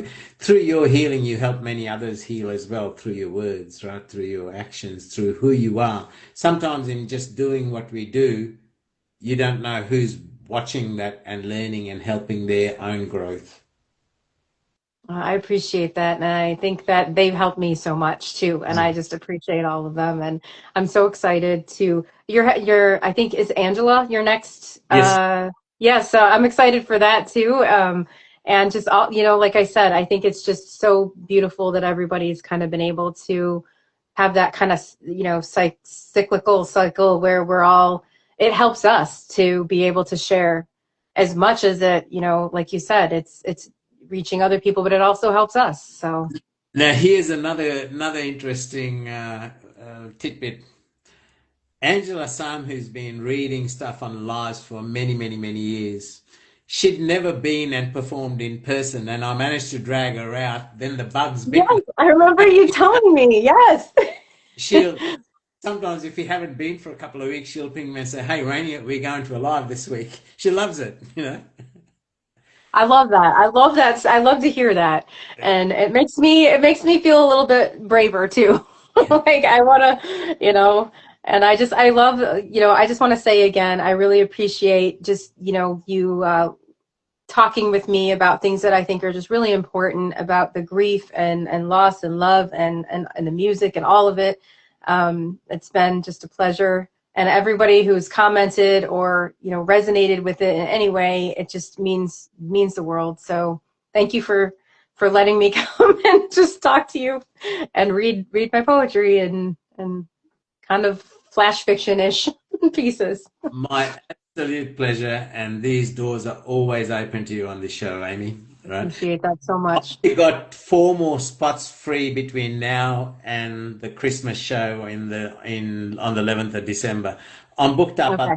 4 slots for the end of the year, so I really got a big. It's been a great That's year. great. That's great. Congratulations on everything that you've accomplished too. I mean, so wonderful. August, 3rd of August, I think it's 3 years since I started this show. Wow. Oh my goodness. Already 3 years? Yeah. Oh my God.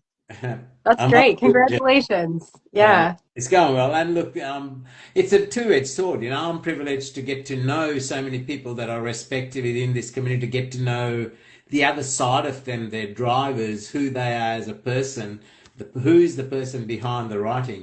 So I've actually got Ash coming up July towards the end, 24th of Oh, July great. coming up as Oh, well. that's awesome. Yeah, I can't wait to check that out too. And I also, I listen to Ash all the time. I resonate deeply with the pieces, and He's I'm amazing. super excited. Yeah, amazing, just amazing. So I'm excited. You're getting like, I'm just like so excited for all these people that are coming on. So I can't wait. Yeah, I think it's just beautiful, and I love that we all get to come on here and share our love for poetry and be able to connect with you and connect with other people. And I know that their writing has heavily influenced me as well. So I just love to be able to kind of be, like you said, we're kind of receiving and giving, and just I love being a part of it. So that's great. I can't wait. I can't That's wait to see everyone. one of the gifts of technology is it's made the world a smaller place, right? I mean, imagine like we're True. continents apart. I'm a 30, True. I'm a 33-hour flight from you, and here we are, Yeah. 2 hours like you're living next door. Exactly. It's a beautiful. There's so many parts that we get. It's so complicated, but yet I think that aspect of it is a beautiful thing. I Yeah, really do. I think it's great that we're able to connect in all different parts of the yeah. world. And like you said, it's tomorrow. I always tease you on that. Like you're talking to me from the future. I thank you, my friend, and divine blessings to you and your kids and all your loved ones. I We'll definitely keep will. And thank you to everybody who's been in the room. Stay safe, stay Thank blessed. you. We'll chat soon. It's been a pleasure. Likewise, Amy, Thank you. my friend. Bye bye.